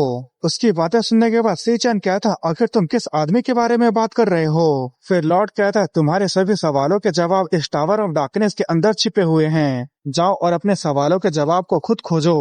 तुम अब मेरे पावर को ले लो और उनसे बदला लो, अपने और उन सभी के लिए जो तुम पर भरोसा करते हैं। और वहीं सी चैन को कुछ समझ में नहीं आ रहा होता है। फिर वो लॉर्ड कहता है फोर्थ अब से तुम्हें रुकना नहीं है। और गाइस वो सी चैन को यहाँ फोर्थ कह रहा होता है फोर्थ आगे बढ़ो, टावर ऑफ डार्कनेस के दरवाजे खोलो और सभी को डिवोर कर लो। जो मैंने तुम्हें दया दिखाई वो टावर ऑफ डार्कनेस के अंदर के डीमन नहीं दिखाएंगे। अंदर के डीमन चालाक और खतरनाक हैं, लेकिन तुम्हें सब कुछ सहना होगा। तुम्हें उन सभी को हराना होगा। तुम एकमात्र अकेले हो जो इस दुनिया के पिनेकल पर खड़े हो सकते हो। फिर उसके बाद आखिर में तुम्हें सभी डीमन किंग को डिवोर करना होगा। वो एकमात्र आदमी जो ऐसा कर सकता है, वो मेरे पावर को लेने के काबिल है। फिर उसके बाद उसकी पूरी बॉडी डिसअपेयर हो जाती है और उसके अंदर का पावर निकल के सी चैन के पास आ जाता है और वो पावर डिवोर होने लगता है। फिर डिवोरिंग पूरा होने के बाद सी चैन का लेवल अप हो गया था और सी चैन लेवल 3 से सीधा लेवल 10 में चला गया था और उसे रिवॉर्ड में 2 फेंडिस नेदरबॉर्न मिला होता है, मतलब उस लॉर्ड के दोनों स्वॉर्ड मिले थे। फिर उसके बाद सी चैन कहता है मैं समझ गया, मैं तुम्हारी इस इच्छा को अपने साथ जरूर पूरा करूंगा। डिवोरिंग पूरा होने के बाद दिखाया जाता है वो एक कार्ड में बदल गया था और उस लॉर्ड का असली नाम एवेसल फिंट था। फिर उसके बाद दिखाया जाता है सी चैन अपने नींद से जाग गया होता है और वो हाफते हुए तेजी से उड़ जाता है। फिर उसके चंगू मंगू रूममेट तैयार होते हुए कहते हैं जल्दी करो, हमें देरी नहीं होनी चाहिए, हमें आज अपनी पूरी यूनिफॉर्म पहननी होगी। और वहीं सी चैन सोच रहा होता है मैं अपने डॉर्मेट्री के रूम में वापस आ गया और मेरे जितने भी इंजरीज थे वो सभी ठीक हो गए। क्या वो सब एक सपना था? फिर उसके बाद जब वो अपना सिस्टम विंडो को खोलता है तो उसे देखकर वो सोचने लगता है तो वो सपना असली था और मैंने जो अपने सपने में लूट किया था वो सब मेरे पास है। और सबसे इंटरेस्टिंग बात, मैं एक ही रात में लेवल 10 तक पहुंच गया। मैं ये सोचकर हैरान हो रहा हूँ कि मेरी असली रैंक क्या होगी। फिर तभी वहाँ फ्लेम मेज वाला चुमू आता है जो कहता है हे सी चैन, कल रात को तुम्हारा दोस्त तुम्हारे बारे में काफी ज्यादा तारीफ कर रहा था कि तुम काफी ताकतवर हो। कहीं तुम इस डॉर्मेट्री रूम में मेरे पोजीशन को छीनने की कोशिश तो नहीं कर रहे हो? तुम इस डॉर्मेट्री के एक कुत्ते हो। और उसकी ऐसी बातें सुनकर मालूम काफी घबरा रहा होता है। फिर जो कहता है आज रैंक असेसमेंट शुरू होने वाला है, तो चलो देखते हैं तुम्हारा रैंक क्या है। फिर उसके बाद हमें थोड़ी देर बाद का सीन दिखाया जाता है जहाँ जो कह रहा होता है देखकर ऐसे लगता है कि हमारे रूम में हर कोई रैंक ई में है, लेकिन ये मत भूलना कि एक रैंक को भी 3 टायर में बांटा गया है। तुम लो टायर के ई रैंक के लोग हो, जबकि मैं एक मिड टायर का ई रैंक का अवेकनर हूँ। यहाँ कोई भी student mid tyre D rank से ऊपर का नहीं है और हर एक टायर के पावर लेवल का गैप काफी ज्यादा बड़ा होता है। और यहाँ 10 डी रैंक के स्टूडेंट हैं जिनका तो तुम पावर का अंदाजा भी नहीं लगा सकते। और इसके अलावा मेरा 2 सालों से टेस्ट नहीं हुआ है, तो कौन जानता है शायद मेरा रैंक और भी बढ़ गया होगा। फिर मालूम कहता है हे सी चैन, जब तुम्हारी बारी आएगी तो तुम अपनी पूरी ताकत लगा देना, डी रैंक पाने की पूरी कोशिश करना, इससे वो बहुत ज्यादा डर जाएगा। फिर सी चैन कहता है क्या डी रैंक? फिर उसके बाद दिखाया जाता है वो लोग असेसमेंट वाले जगह पर पहुंच जाते हैं और वहीं जो सामने की तरफ देखकर काफी हैरान होता है। फिर वो कहता है मुझे यकीन नहीं हो रहा, यहाँ सभी लोग पहले से ही आ गए हैं। फिर उसके बाद हमें गोंग चैंग के उन्हीं 2 चमचों को दिखाया जाता है जो धक्का मुक्की करते हुए और अपना रोला दिखाते हुए वहाँ आ रहे थे और उन दोनों को देखकर जो काफी ज्यादा डरने लगता है। पर जब जो के पीछे सी चैन को खड़ा देखते हैं तो वो दोनों चमचे जो से भी ज्यादा डर जाते हैं और वो दोनों अपने सिर झुकाकर कहते हैं, सी-चैन सर, क्या आप यहाँ आए हैं? और जिसे देखकर उन दोनों भाई का मुंह बन जाता है। और वहीं वो जुओ कह रहा होता है, आखिर वो लोग ऐसा क्यों कर रहे हैं? वो लोग सी-चैन से इतनी इज्जत से क्यों बात कर रहे हैं? क्या जो मालूम ने कहा था वो सच था? और वहीं मालूम कह रहा होता है, देखा मैंने तुम लोगों को क्या कहा था। फिर उसके बाद सी-चैन वहां से जाने लगता है। फिर तभी उसके सामने कोई आ जाता है जो कहता है, मैंने सुना था कि कल गोंग चैंग का किसी के साथ फाइट हुआ था और इसका नाम क्यांग डी होता है और ये स्टूडेंट काउंसिल का एक ऑफिसर होता है। फिर क्यांग डी कहता है, क्या तुम जानते हो कि वो किसका छोटा भाई है? वो हमारे great student council president gong टिंग का छोटा भाई है। और वहीं उसे देखकर जुओ बात कर रहा था कि वो student council officer Kiang D है। वो न सिर्फ प्रेसिडेंट का एक अच्छा पालतू कुत्ता है, इसके अलावा वो एक डी रैंक का बिग शॉट भी है। आखिर उसे सी-चैन से क्या चाहिए? लेकिन माहौल को देखकर ऐसा लगता नहीं है। फिर क्यांग डी कहता है, मेरे स्मेल करने का सेंस काफी ज्यादा बढ़िया है और मैं असली पावर हाउस के स्मेल को सिर्फ सूंघ कर ही पता कर सकता हूँ। फिर क्यांग डी उसके चेहरे के पास आते हुए कहता है, लेकिन मुझे तुम्हारे अंदर से एक लूजर की बदबू आ रही है जो एक कचरे के अलावा कुछ भी नहीं बन सकता। और वहीं सी-चैन को इससे कुछ फर्क नहीं पड़ रहा होता है। और गाइस सिर्फ सोचो, जब सी-चैन लेवल 1 में था तो वो गोंग चैंग को कुत्ता बना के मारा था, पर अब जब वो लेवल 10 में है तो उसके बड़े भाई को उससे भी बुरी तरह मारेगा। तो गाइस आगे की फाइटिंग काफी अच्छी होने वाली है, तो प्लीज सपोर्ट करो। फिर उसके बाद सी-चैन कहता है, तुम कुत्ते हो या कुछ और? फिर क्यांग डी चिल्लाते हुए कहता है, तुमने अभी क्या कहा? फिर तभी पीछे से कोई आते हुए कहता है, क्यांग डी रुक जाओ। और ये कहने वाला स्टूडेंट काउंसिल प्रेसिडेंट गोंग टिंग होता है, जो कहता है, मैंने पहले इस मामले का इन्वेस्टिगेशन किया है और इस मामले में गोंग चैंग की पहली गलती थी। जो आदमी गलत करता है उसे उसकी कीमत चुकानी ही पड़ती है। फिर क्यांग डी भी ठीक है प्रेसिडेंट बोलकर उसके पास जाने लगता है। फिर दिखाया जाता है गोंग टिंग सी-चैन को घूर घूर के देख रहा होता है, पर सी-चैन को इससे कोई फर्क नहीं पड़ता। फिर तभी एग्जामिनर कहता है, सभी स्टूडेंट लोग ध्यान दो, रैंक असेसमेंट शुरू होने वाला है। स्टूडेंट के नंबर के हिसाब से टेस्ट होगा। जब तुम्हारे नाम को अनाउंस किया जाए तो स्टेज में आ जाना। फिर गोंग टिंग कहता है, चलो हमें रैंक असेसमेंट की तैयारी करनी चाहिए। वो सी-चैन लगता नहीं कि हमारे लिए कोई खतरा है। और वहीं उसके पीछे खड़ा क्यांग डी पालतू कुत्ते की तरह उसकी बातें मान रहा था। फिर तभी दिखाया जाता है, वहां से दूर खड़ी लिंग्यू देख रही होती है और उसके पास एक आदमी खड़ा होता है जो कहता है, तुम यहाँ रैंक असेसमेंट टेस्ट को देखने क्यों आई हो? क्या तुम्हें कोई ऐसा स्टूडेंट मिला है जिस पर ध्यान देना चाहिए? फिर लिंग्यू कहती है, क्योंकि शायद ये टेस्ट काफी ज्यादा इंटरेस्टिंग हो सकता है। फिर उसके बाद हमें 1 घंटे बाद का सीन दिखाया जाता है जहाँ जुओ का नंबर आ गया था।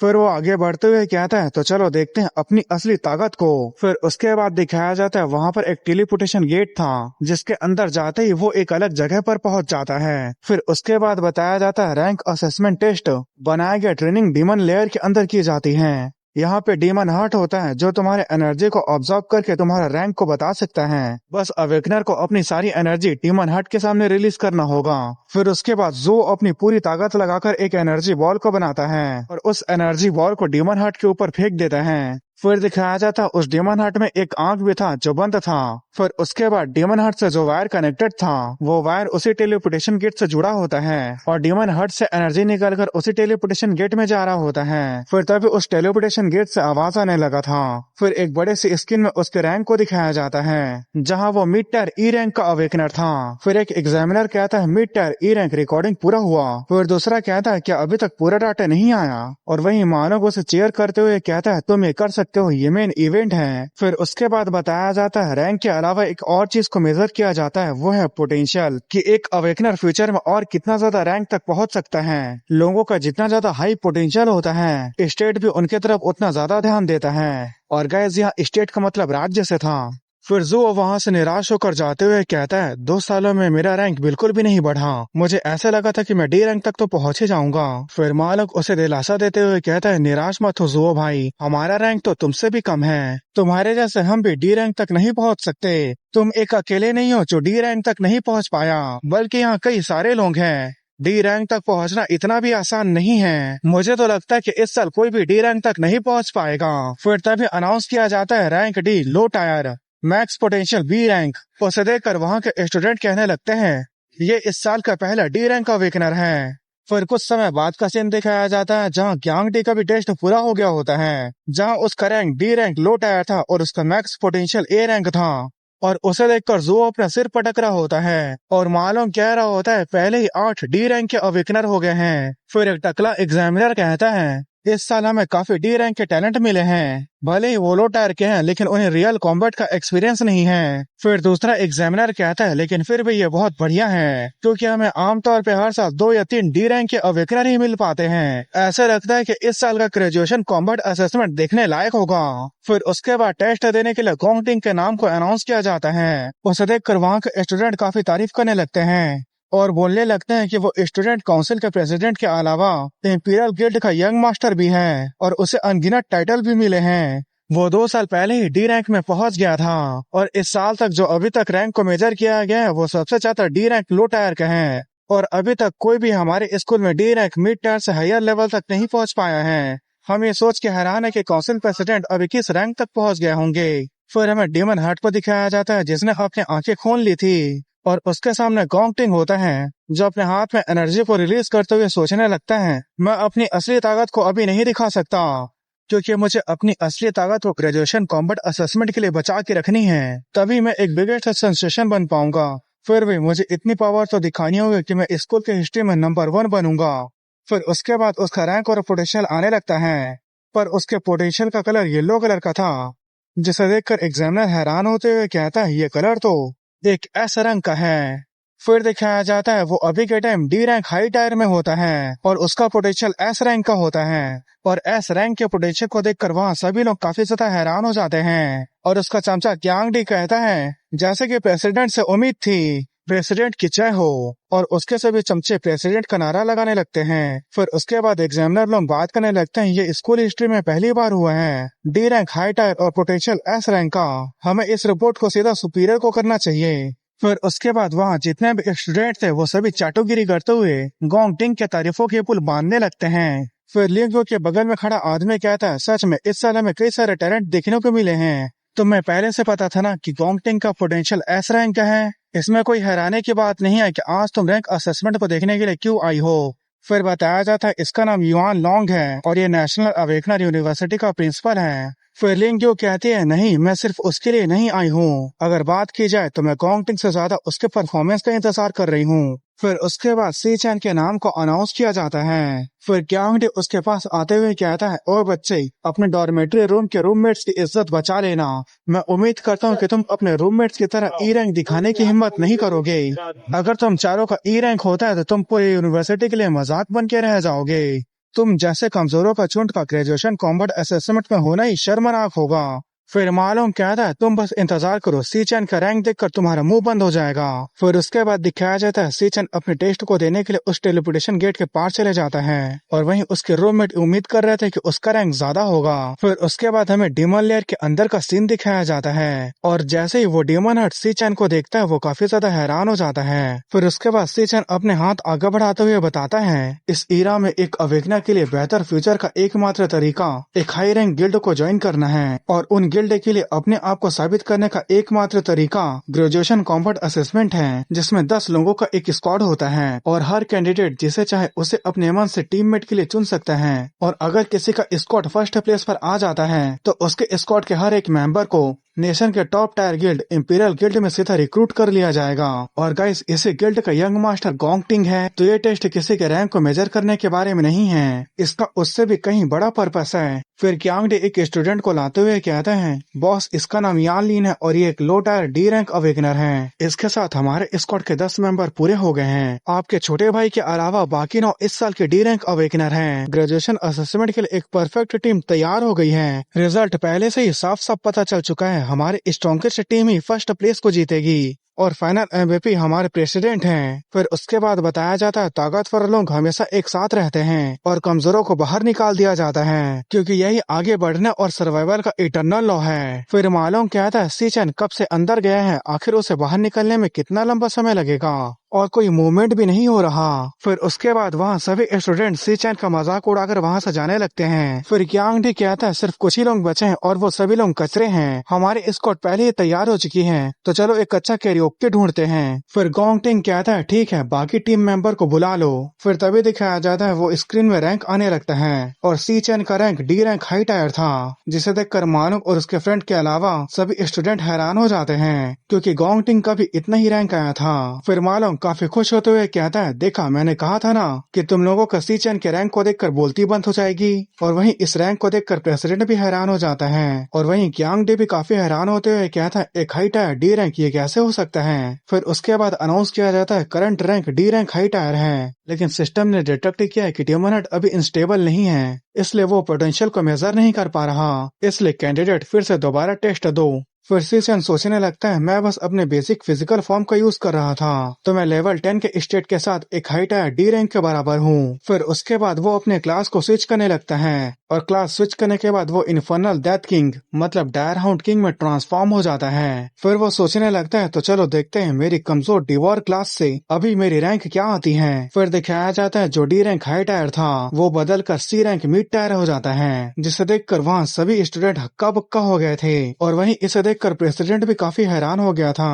और गाइस मैं फिर से बता देता हूँ, प्रेसिडेंट अपनी असली रैंक को छिपा रहा है। फिर क्यांग डी कहता है क्या एक सी रैंक मिड टायर, ये क्या बकवास है, जरूर मशीन में कुछ गड़बड़ी हो गई होगी। फिर एग्जामिनर कहता है रैंक फिर से चेंज हो गई, क्या सिस्टम में कोई खराबी है। और वो सोच रहा होता है मैंने ऐसे पहले कभी नहीं देखा। फिर हमें अंदर की तरफ डेमन हट को दिखाया जाता है जो काफी ज्यादा डर रहा होता है। फिर उसके बाद फिर से अनाउंस किया जाता है डेमन हट स्टेबल नहीं है, इसलिए वो पोटेंशियल को मेजर नहीं कर पा रही है, तो कैंडिडेट फिर से रिटेस्ट दे। फिर उसके बाद सीचन सोचने लगता है अगर ऐसी बात है तो मेरी और 2 क्लास बाकी है। जब मैं अपने सबसे कमजोर क्लास में सी रैंक तक पहुंचा तो बाकी 2 क्लास में मैं किस रैंक तक पहुंचूंगा। फिर उसके बाद सीचन अपने फिर से क्लास स्विच कर लेता है। फिर वो लेवल 10 के पुरगेटरी राक्षसा मतलब एबेसल फिंड में ट्रांसफॉर्म हो जाता है। फिर वो कहता है तो चलो देखते हैं लेवल 10 के इस क्लास की असली ताकत क्या है। फिर वो जैसे ही पंच मारने वाला होता है सिर्फ उसे देखकर डेमन हट की आंखें काफी बड़ी हो गई होती हैं। फिर उसके बाद हमें बाहर के तरफ का सीन दिखाया जाता है जहाँ का मौसम बदलने लगा था, जिसे देखकर प्रेसिडेंट के साथ साथ क्यांग डी भी हैरान होते हुए कहता है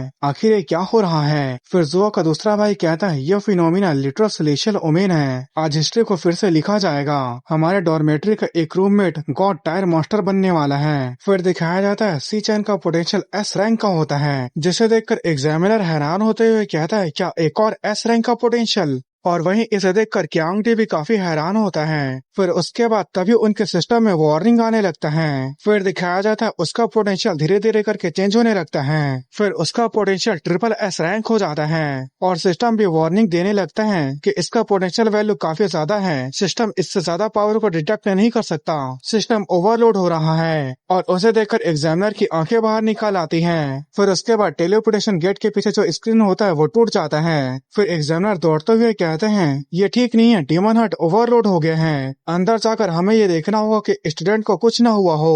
फिर उसके बाद वो दोनों अंदर आते हुए कहते हैं स्टूडेंट क्या तुम ठीक हो। पर जब वो सामने का नजारा देखता है तो वो काफी ज्यादा हैरान हो जाता है क्योंकि स्टूडेंट की जगह वो डेमन हट चुसे हुए आम की तरह हो गया था, मतलब उसका काम तमाम हो गया था।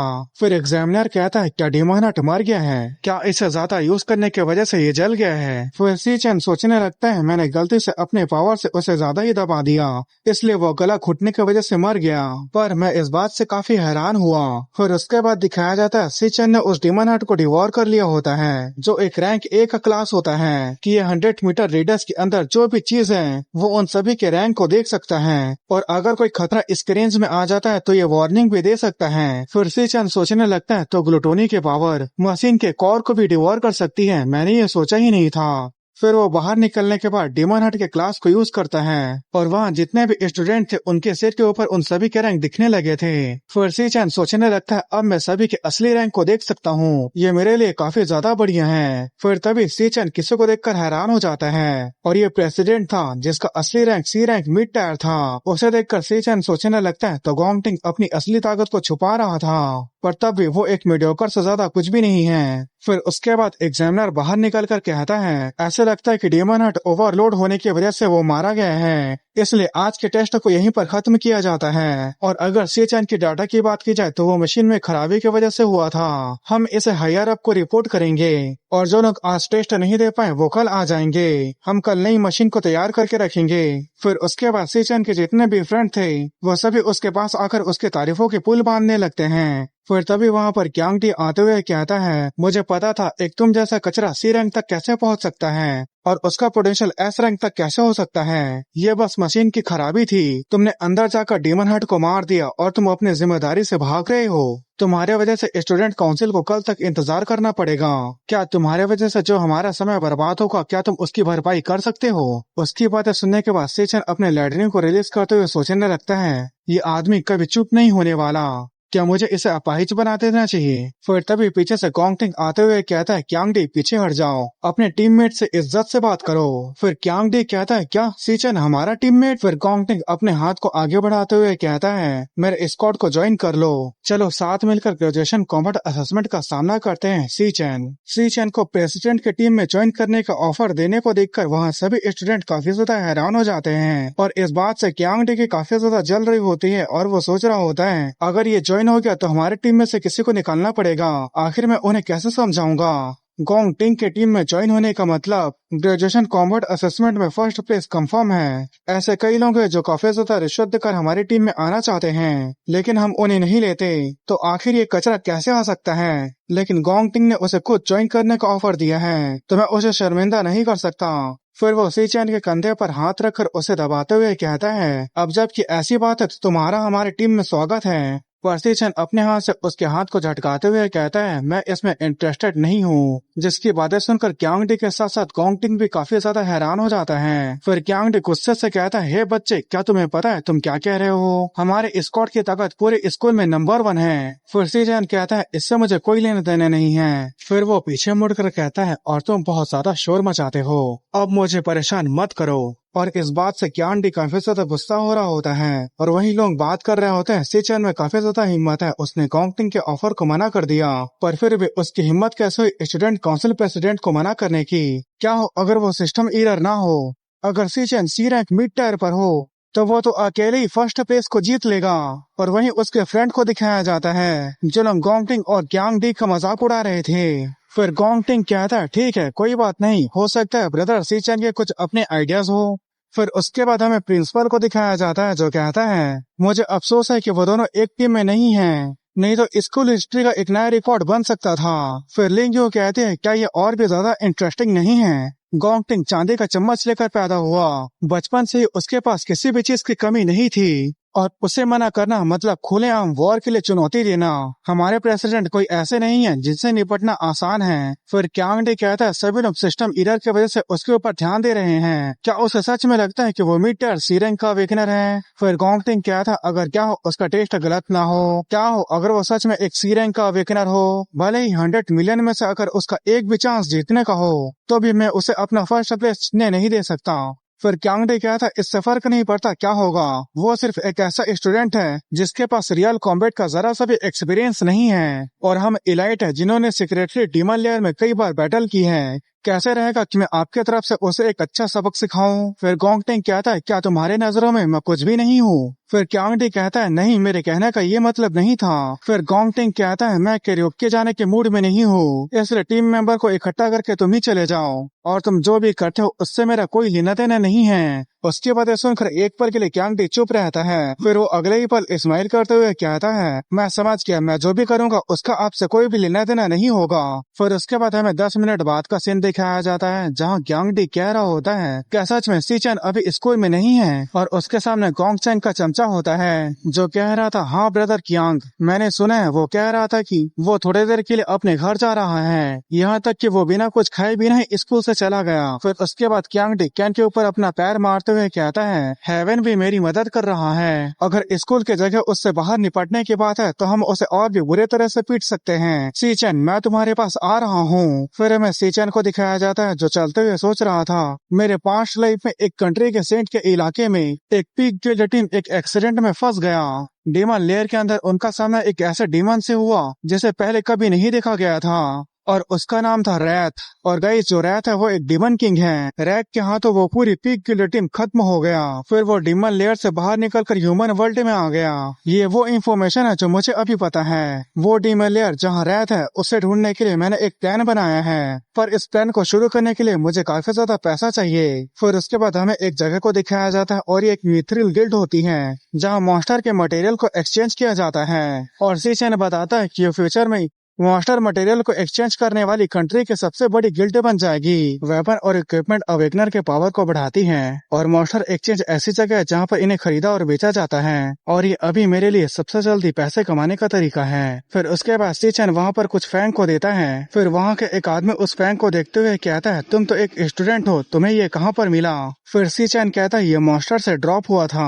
फिर वो मैनेजर कहता है मैंने इसे पहले कभी नहीं देखा। फिर उसके बगल में खड़ी लड़की कहती है ये एक रैंक के क्लाउड टाइप मॉन्स्टर से ड्रॉप हुआ है, ये शायद बीस्ट सांक्सन का फैंग है। और गाइस यहाँ डायर हाउंड को ही सांक्सन कहा जा रहा है। इससे ई ग्रेड का क्लाउड टाइप स्केप्टर बनाया जा सकता है। फिर उसके बाद मैनेजर उस फैंग को छोड़ देता है और कहता है अपना लेक्चर देना बंद करो, एक ई ग्रेड के आइटम के लिए मैं अपना समय बर्बाद नहीं करना चाहता। फिर वो मैनेजर कहता है हमारा एक्सचेंज हमेशा से एक वीआईपी सिस्टम रहा है, जो भी यहाँ अवेकनर आता है उसकी एक अच्छी पहचान और स्टेटस होती है। ऐसे एक ई ग्रेड आइटम को पहचानना मेरे लिए कोई बड़ी बात नहीं है। फिर वो मैनेजर सोचने लगता है हाल ही में हाई ग्रेड कस्टमर कम आए हैं, अगर ऐसे ही चलता रहा तो मुझे सुपरवाइजर में प्रमोट होने में काफी लंबा समय लग जाएगा। सच में मैं कितना अनलक्की हूँ। ऐसे लोग आ जाते हैं जिनके साथ अपना समय बर्बाद करने से कुछ फायदा नहीं होता, इसलिए बेहतर होगा कि मैं इसे किसी न्यूबी को दे दूं। फिर उसके बाद वो मैनेजर वहाँ से जाते हुए कहता है लिटरली आगे का काम मैं तुम पे छोड़ता हूँ, मुझे तुमसे काफी उम्मीदें हैं। फिर उसके बाद लिटरली उसको पैसे दे देती है और कहती है अगर आपको किसी और चीज में मदद चाहिए तो आप हमें कह सकते हैं। फिर सीचन उन पैसों को लेते हुए कहता है 18,000 ये अभी किराए के लिए काफी होंगे। फिर उसके बाद सीचन अपने पास से उस पुरगेटरी राक्षसा का एक शॉट को निकालते हुए कहता है जरा इसे देखो। उस शॉट को लिटरली देखकर काफी इम्प्रेस होते हुए कहती है ये ग्रेट शॉट तो काफी कूल दिख रहा है, पर मैंने ऐसा शॉट पहले कभी नहीं देखा। मेरे ख्याल से ये ग्रेट शॉट बी ग्रेड का होगा या शायद ये ए ग्रेड का भी हो सकता है। फिर तभी वह मैनेजर आते हुए कहता है ए ग्रेड, क्या तुम सपना देख रही हो? मार्केट में एक ए ग्रेड वेपन की कीमत मिलियन से भी ज्यादा होती है और मैंने पूरे लाइफ में ए ग्रेड का आइटम एक बार भी नहीं देखा। फिर तभी वहाँ का बॉस आते हुए कहता है तुम सही कह रहे हो, ये ना तो बी ग्रेड का है और ना ही ए ग्रेड का है। और उसे देखकर उस मैनेजर के हाव भाव बदल जाते हैं। फिर वो कहता है बॉस आपकी आंखें काफी तेज हैं, मैंने पहले ही कहा था एक गरीब से स्टूडेंट के पास इतनी अच्छी चीज कैसे हो सकती है। फिर उनका बॉस कहता है ये साफ साफ दिख रहा है ये पुरगेटरी लैंड से है, ये एक एस ग्रेड का इक्विपमेंट है। और एस रैंक का नाम सुनकर वो मैनेजर हक्का बक्का हो गया था। फिर उसके बाद वो बॉस सीचन के हाथों को पकड़ लेता है और कहता है आप जैसे प्रीशियस मेहमान का हमारे यहाँ स्वागत है, प्लीज आप हमारे वीआईपी रूम में चलिए और आप किसी भी रिक्वेस्ट को हमसे बोल सकते हैं। फिर उसके बाद सीचन स्माइल करते हुए सोचने लगता है आखिरकार तुम आई क्या यांगजी। फिर उसके बाद वो लोग वीआईपी रूम में चले जाते हैं। फिर किंगजी कहता है सर क्या मैं आपसे पूछ सकता हूँ कि आप इस वेपन को कितना में बेचना चाहते हैं? फिर सीचन कहता है मैं 1 मिलियन में बेचना चाहता हूँ। फिर किंगजी कहता है क्या आप सच में इसे सिर्फ 1 मिलियन में बेचना चाहते हैं? सर क्या आप जानते हैं एक ए रैंक इक्विपमेंट भी मिलियंस में बिकती है, और अगर एक एस रैंक वेपन की बात की जाए तो वो मार्केट में 10 मिलियन से कम में नहीं मिलता। फिर सीचन कहता है मैं इस एस रैंक वेपन को गिरवी में रखकर 1 मिलियन का लोन लेना चाहता हूँ, मैं इस 1 मिलियन को 1 महीने बाद वापस चुका दूंगा। उसकी बातें सुनकर किंग से हैरान होते हुए सोचने लगता है एक एस रैंक के वेपन को लोन के लिए गिरवी में रखना, क्या ऐसी किसी चीज के बारे में एक यूनिवर्सिटी का स्टूडेंट सोच भी सकता है? ऐसा लगता है कि उसका इस वेपन को बेचने का इरादा नहीं है, वो अपने उम्र से कहीं ज्यादा समझदार है। क्या वो अमीर घर से एक भागा हुआ बच्चा है या वो एक छिपा हुआ प्रोडिजी है जो अपनी असली एबिलिटी को छिपा रहा है? किसी भी तरह से सोचो वो मुझे कोई मामूली बच्चा नहीं लगता। फिर सीचन कहता है मैं पूरे अमाउंट को 1 महीने बाद चुका दूंगा और इस 1 महीने का मैं 10% इंटरेस्ट भी दूंगा। फिर किंगजी लिटिल लू को बाहर जाने के लिए कहता है। फिर उसके जाने के बाद किंगजी कहता है अगर मैं गलत नहीं हूँ तो तुम जिस स्कूल में पढ़ते हो वो नेशनल अवेकनर यूनिवर्सिटी है और वहाँ के सीनियर ग्रेजुएट होने वाले हैं। मेरे नॉलेज के हिसाब से नेशनल अवेकनर यूनिवर्सिटी का ग्रेजुएशन कॉम्बट असेसमेंट होने वाला है और इस साल का असेसमेंट ठीक 1 महीने बाद होने वाला है और जो उस असेसमेंट में फर्स्ट प्लेस पर आता है उसे ठीक 1 मिलियन दिया जाएगा और आपका लोन अमाउंट भी 1 मिलियन है जिसे आप कह रहे हो कि ठीक 1 महीने बाद चुका दोगे। चाहे पैसे की बात की जाए या डेट की, दोनों बिल्कुल मैच खाती हैं। अगर मेरा अंदाजा गलत नहीं है तो तुम पूरा कॉन्फिडेंट हो कि तुम उस ग्रेजुएशन कॉम्बट असेसमेंट में फर्स्ट प्लेस पर आओगे। अगर तुम इतना कॉन्फिडेंट हो तो तुम 1 महीने बाद फर्स्ट प्लेस को जीतकर उसके रिवॉर्ड के 1 मिलियन को ले सकते थे, पर तुम यहाँ एक एस रैंक के रेयर आइटम को गिरवी रखकर लोन ले रहे हो। इसका मतलब यह है कि तुम्हें अभी पैसों की सख्त जरूरत है, और ऐसे जोखिम भरे तरीके का यूज करने का मतलब है कि तुम्हारे पास इसके अलावा कोई दूसरा ऑप्शन नहीं था। अगर ऐसी बात है तो मैं तुम्हें 1.5 मिलियन अभी के अभी देता हूँ। 1.5 मतलब 1.5, वो भी 1 महीने का 0 इंटरेस्ट के साथ। फिर वो अपना हाथ आगे बढ़ाते हुए कहता है, इसे हमारे बीच के फ्रेंडशिप की एक शुरुआत समझो। उसकी ऐसी बातें सुनकर सीचन भी थोड़ा हैरान होता है। फिर किंग्सले एक आंख मारते हुए कहता है, चिंता मत करो, आज हमारे बीच जो भी बातचीत हुई वो सिर्फ हम दोनों के बीच ही रहेगी। अगर तुम्हें फ्यूचर में किसी भी तरह की ट्रेडिंग करना हो तो तुम हमें याद रखना, और अगर तुम्हें फ्यूचर में किसी भी चीज की जरूरत हो तो हम पूरी कोशिश करेंगे वो चीज तुम्हें देने की। फिर सीचन सोचने लगता है वो कुछ ही डिटेल से ही मेरे सिचुएशन का अंदाजा लगा लिया। वो सच में तारीफ के लायक है, और इसके अलावा मेरे सिचुएशन का फायदा उठाने के बजाय वो एक लॉन्ग टर्म पार्टनरशिप का ऑफर भी दिया। इसमें कोई हैरानी की बात नहीं है कि किंग्सले इस मिथरल एक्सचेंज गिल्ड को दुनिया का नंबर 1 गिल्ड बना देगा। फिर वो किंग्सले से हाथ मिलाते हुए सोचने लगता है, मैं रात को खत्म करने के लिए सिर्फ अपनी ही ताकत के ऊपर भरोसा नहीं कर सकता, बल्कि मुझे कुछ भरोसेमंद साथियों की जरूरत है। फिर थोड़ी देर बाद दिखाया जाता है जहाँ किंग्सले ने एक मैजिक कॉन्ट्रैक्ट बनाया था जो कहता है मैजिक कॉन्ट्रैक्ट पूरा हो गया है, पैसे तुम्हारे अकाउंट में ट्रांसफर हो गए हैं, और उसके अकाउंट में 1.5 मिलियन आ गया था। फिर किंग्सले कहता है, तुमने इतने रेयर वेपन को हमें गिरवी में दे दिया है, तो तुम ग्रेजुएशन कॉम्बैट असेसमेंट में क्या यूज करोगे? अगर तुम चाहोगे तो हम तुम्हें कुछ अच्छे वेपन उधार में दे सकते हैं। हमारे पास अभी के लिए कोई एस रैंक इक्विपमेंट तो नहीं है, लेकिन हमारे पास काफी अच्छा खासा ए और बी रैंक इक्विपमेंट है। फिर उसके बाद सीचन कहता है, नहीं, इसकी जरूरत नहीं पड़ेगी। फिर उसके बाद सीचन अपने दूसरे शॉट को निकालते हुए कहता है, मेरे पास अभी भी एक और वेपन है, और एक ग्रेट शॉट बिल्कुल उसी के जैसे है जैसा शॉट मैंने तुम्हारे पास गिरवी रखा है। और सीचन के पास एक और एस रैंक वेपन को देखकर वो लोग काफी ज्यादा हैरान हो जाते हैं। फिर सीचन उस शॉट को फिर से रख लेता है और वहाँ से जाने लगता है। फिर किंग्सले कहता है, सच में आजकल काफी ज्यादा टैलेंटेड यंग लोग हैं, प्लीज अपना ख्याल रखना। फिर किंग्सले कहता है, तुमने एक इम्पोर्टेंट कस्टमर की मदद करना कंटिन्यू रखा, तुम्हें प्रमोट किया जाता है। जिस बात से लिटिल लुक काफी खुश होती है, और वहीं वो मैनेजर रो रहा होता है। और गाइस मैं बता दूं, किंग्सले अपने गिल्ड का गिल्ड लीडर है। फिर सीचन को दिखाया जाता है जो अचानक रुक जाता है। फिर वो पीछे मुड़ते हुए कहता है, मुझे कुछ खरीदना है, पर यहाँ पर बताया नहीं जाता कि सीचन ने क्या खरीदा। फिर दिखाया जाता है सीचन गैंगचेंग काउंटी के बस स्टेशन में आ गया होता है। फिर वो सोचने लगता है, मेरे पास्ट लाइफ में मेरे फैमिली को पैसों की वजह से काफी लंबे समय तक स्ट्रगल करना पड़ा। उस समय भले ही मैंने ग्रेजुएशन कर लिया था, लेकिन मैं अवेकन नहीं हुआ था, इसलिए किसी भी गिल्ड ने मुझे एक्सेप्ट नहीं किया था। मैंने छोटे बड़े कई काम किए, लेकिन फिर भी मैं किराया चुकाने तक ये पैसे कमा पाया। सीयून और मुझे जीने के लिए बहुत मुश्किलों का सामना करना पड़ा। फिर उसके बाद एक सीन दिखाया जाता है जब सीचन छोटा था। किराया चुकाने के बाद हम फिर से कंगाल हो गए। फिर सीयून कहती है, चिंता मत करो बड़े भाई, मुझे ट्यूशन का काम मिला है। फिर उसके बाद दिखाया जाता है सीयून को इंटरनेशनल सेंट्रल आर्ट इंस्टीट्यूट की तरफ से एक्सेप्ट लेटर आया होता है। फिर सीयून उस लेटर को फाड़ते हुए कहती है, आखिरकार मैं एक्सेप्ट हो गई, लेकिन ये मुझसे काफी दूर है और मैं अपने बड़े भाई के पास रहना चाहती हूँ। फिर सीचन सोचने लगता है, वो पैसों को लेकर मेरे ऊपर बोझ नहीं बनना चाहती थी, इसलिए उसने अपने सपनों को कुचल दिया। वो मेरे वजह से अपने ड्रीम स्कूल में नहीं जा पाई। फिर प्रेजेंट टाइम का सीन दिखाया जाता है जहाँ सीचन इधर उधर घूर घूर के देखते हुए सोचने लगता है, उसे काफी देर हो गई है, उसे तो अब तक बस से उतर जाना चाहिए था। फिर तभी पीछे से कोई बड़े भाई करके चिल्लाती है, और ये सीयून थी जो कहती है, भाई मैंने तुमसे कितना बार कहा है, अगर तुम्हें किसी को लेने जाना है तो तुम्हें एग्जिट की तरफ खड़े रहना चाहिए, ना कि एंट्रेंस में। हम फिर से इस महीने के किराया चुकाने के बाद कंगाल हो गए हैं। उसे देखकर सीचन काफी हैरान हो जाता है। फिर सीयून कहती है, बड़े भाई आओ और इस सामान को उठाने में मेरी मदद करो। बड़े भाई आखिर तुम वहाँ बेवकूफ की तरह क्यों खड़े हो? पर तभी सीचन आकर उसे गले लगा लेता है, जिससे सीयून को भी कुछ समझ में नहीं आता। फिर सीचन स्माइल करते हुए सोचने लगता है, तुम्हें देखे हुए 7 साल हो गया, आखिर 7 साल बाद मैं तुम्हें फिर से वापस देख पाया हूँ। फिर उसके बाद सीयून अपने दोनों उंगली से पिंच करते हुए कहती है, क्या तुम मुझे गला घोट कर मारना चाहते हो? फिर वो अपने बैग को सीचन के पास फेंकते हुए कहती है, तुम पिछले कुछ दिनों से बहुत अजीब तरीके की हरकतें कर रहे हो, क्या तुम्हें किसी लड़की ने रिजेक्ट किया है? चलो जल्दी घर चलते हैं। फिर उसके बाद वो आपस में बातें करते हुए घर जाने लगते हैं। फिर सीचन स्माइल करते हुए सोचने लगता है, मैं इस बार तुम्हें जरूर बचाऊंगा, अब से तुम्हें और भी परेशानियों को झेलने की जरूरत नहीं है। फिर उसके बाद हमें दूसरे जगह का सीन दिखाया जाता है, जहाँ पर क्यांगडी कुछ लोगों के साथ होता है, जो कहता है वो कमीना सीचन इसी रास्ते से ही अपना घर जाएगा, सभी लोग यहाँ छिप जाओ, और जैसे ही वो दिखाई दे सभी लोग उसके ऊपर अटैक कर देना।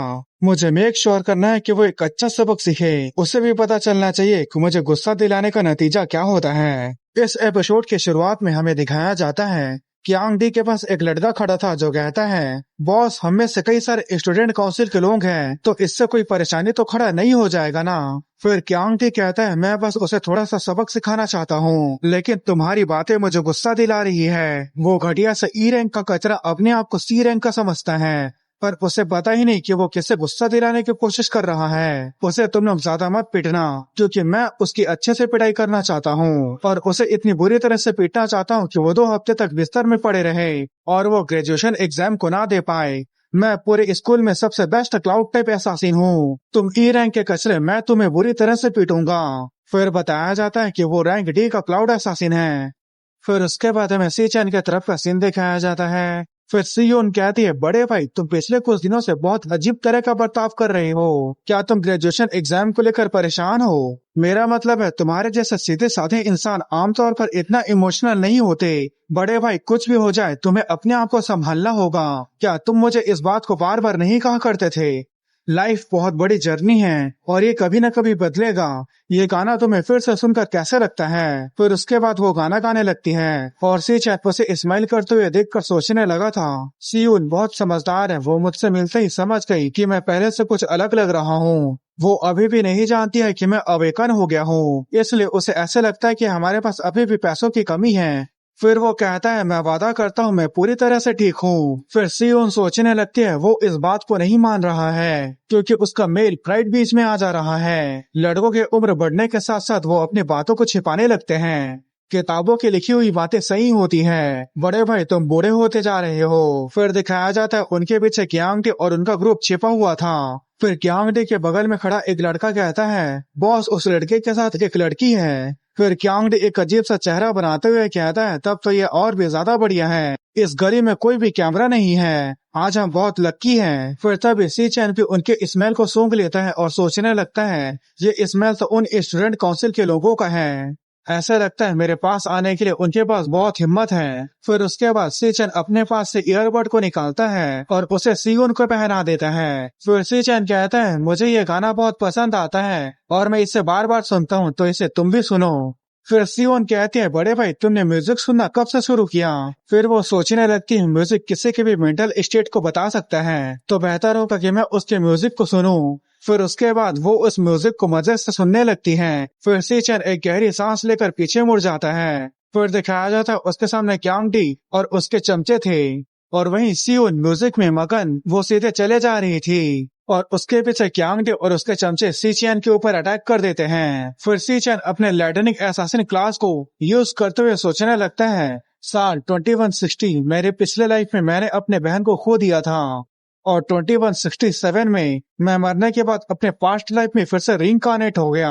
इस बार मैं अपने छोटी बहन के साथ फिर से पहले के जैसे नहीं होने दूंगा। 7 साल बाद मैं अपने छोटी बहन से वापस मिल पाया, और तुम लोगों ने मेरे इतने अच्छे समय को खराब करने की हिम्मत की। फिर उसके बाद सीचन उन लोगों के ऊपर अटैक कर देता है। फिर उसके बाद वो अपने पूरे बॉडी में लैटिनी को रिलीज करने के बाद उन लोगों को बुरी तरह से पीटने लगता है, और जो लोग मार खाने के बाद चिल्लाने की कोशिश कर रहे थे वो पीट कर उनके मुंह को ही बंद कर देता है। और अपने ही लोगों की पिटाई होते देखकर क्यांगडे काफी हैरान होते हुए सोचने लगता है, आखिर ये क्या है, ये कैसे हो सकता है, वो इतना ज्यादा स्ट्रॉन्ग कैसे हो सकता है। और सीचन उनके चमचों पर मार कर क्यांगडे के पास पहुंच जाता है और उसके ऊपर अटैक करने वाला होता है। फिर क्यांगडे भी अपने क्लाउड एसासिन क्लास को यूज करते हुए कहता है, मैं सबसे स्ट्रॉन्गेस्ट क्लाउड टिप एसासिन हूँ, क्या तुम्हें लगता है कि तुम मुझे पीट सकते हो? पर तभी सीचन उसके चेहरे पर एक जोरदार मुक्का मारता है, और इस मुक्के का फोर्स इतना ज्यादा था कि वो गोल गोल घूमते हुए और जमीन पर टप्पा खाते हुए दूर फेंका जाता है। पर सीचन उसे संभलने का भी मौका नहीं देता और फिर से उसके जबड़े पर एक पंच मार देता है, और इस पंच से क्यांगडे का हालत काफी खराब हो जाता है। और वो फिर से जमीन पर टप्पा खाते हुए उसकी दीवार से जोरदार टक्कर होती है। फिर क्यांग डी जैसे ही अपने आंखें खोलता है उसके सामने सी चैन था। फिर सी चैन कहता है, मैंने तुम्हें साफ साफ पहले ही कह दिया था कि मुझे दोबारा तुम कभी भी परेशान मत करना।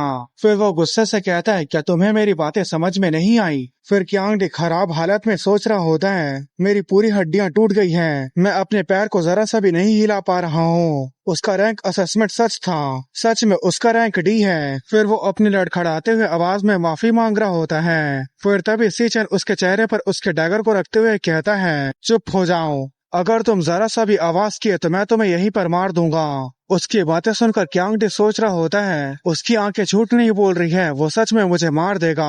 ये एकमात्र स्टूडेंट है, फिर भी इसमें इतना ज्यादा किलिंग इंटेंट कैसे हो सकता है? फिर सीचन कहता है, बेहतर होगा कि तुम मेरे बातों को याद रखो, मुझे फर्क नहीं पड़ता तुम लोग क्या करते हो, लेकिन तुम लोगों के लिए ये बेहतर होगा कि तुम लोग मुझे दोबारा परेशान मत करना। और तुम लोगों ने कभी मेरे बहन को परेशान करने के बारे में सोचा या कभी उसके सामने आ गए तो मैं तुम सभी को एक एक करके हमेशा के लिए गायब कर दूंगा।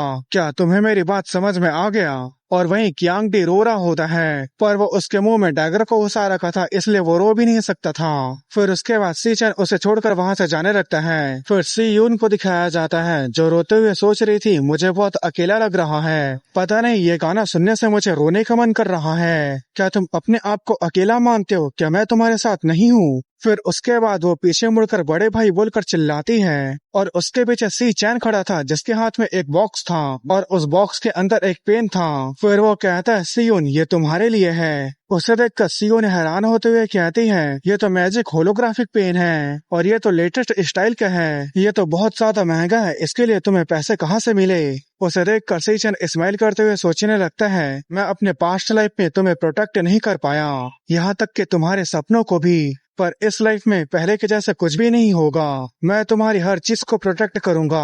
फिर हमें थोड़ी देर बाद का सीन दिखाया जाता है जहां सियोन उस मैजिक होलोग्राफिक पेन से जो भी ड्रॉ कर रही थी वो होलोग्राफिक में बदल जा रहा था। फिर वो कहती है, मुझे यकीन नहीं हो रहा ये सच में काम कर रहा है, मैं इससे हवा में ही होलोग्राफिक इमेज को ड्रॉ कर सकती हूँ। फिर से नूडल खाते हुए कहता है, जब तक तुम्हें ये पसंद है तब तक ठीक है। फिर सियोन कहती है, लेकिन बड़े भाई हमें अभी भी किराए को चुकाना है और तुम ऐसे ही पैसों को बर्बाद कर रहे हो। फिर सीचन कहता है, मैंने पहले ही पूरा 1 साल का किराए को चुका दिया है। फिर सीचन कहता है, मैंने और मेरे दोस्त ने मिलकर एक बिजनेस शुरू किया है और हमने उससे अच्छा खासा पैसा कमाया है। फिर सियोन सोचने लगती है, तुम्हें ठीक से झूठ भी नहीं बोलने आता, आखिर तुम अपना सीक्रेट मुझसे क्यों छिपा रहे हो? लेकिन बहुत समय हो गया मेरे बड़े भाई के चेहरे पर इस स्माइल को देखे हुए।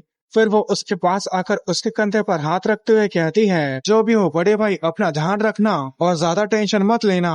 उसकी बातें सुनकर सी चैन भी स्माइल करने लगता है। फिर उसके बाद हमें दूसरा जगह का सीन दिखाया जाता है जहाँ पर गोंग टिंग कह रहा था, यान डी को बहुत सारी इंजरीज हुई है और उसके 60% हड्डियां टूट गई है, यहाँ तक कि टॉप डॉक्टर भी उसे 1 महीने में ठीक नहीं कर सकते। मुझे यकीन नहीं हो रहा कि उसने सच में सी चैन से फाइट किया था, फिर भी उसे इतनी बुरी तरह से पीटना। फिर तभी उसके पास लिंग्यू बैठी होती है जो कहती है, ऐसा लगता है कि वो ग्रेजुएशन एग्जाम को नहीं दे पाएगा और गाइस ग्रेजुएशन कॉम्बैट असेसमेंट को चेंज करके ग्रेजुएशन एग्जाम कर दिया गया है। फिर गोंग टिंग कहता है, इससे कोई फर्क नहीं पड़ता, मेरी टीम बिना किसी बोझ के ज्यादा बेहतर रहेगी।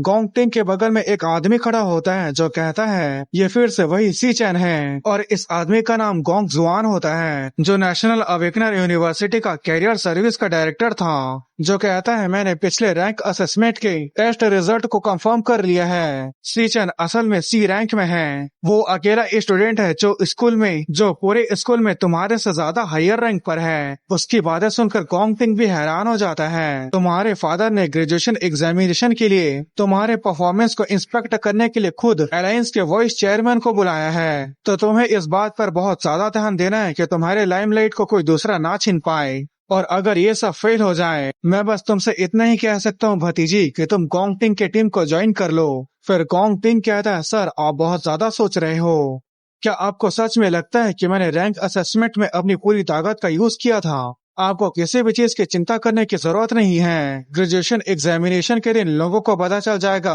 कि सबसे ताकतवर कौन है। फिर हमें सी चैन का सीन दिखाया जाता है जो नहाते हुए सोच रहा था, मेरा आज का 100 किलो के वजन को उठाकर 100 किलोमीटर तक दौड़ना पूरा हो गया है। अब जब पैसे का मामला सॉल्व हो गया तो सब चीज ठीक चल रहा है।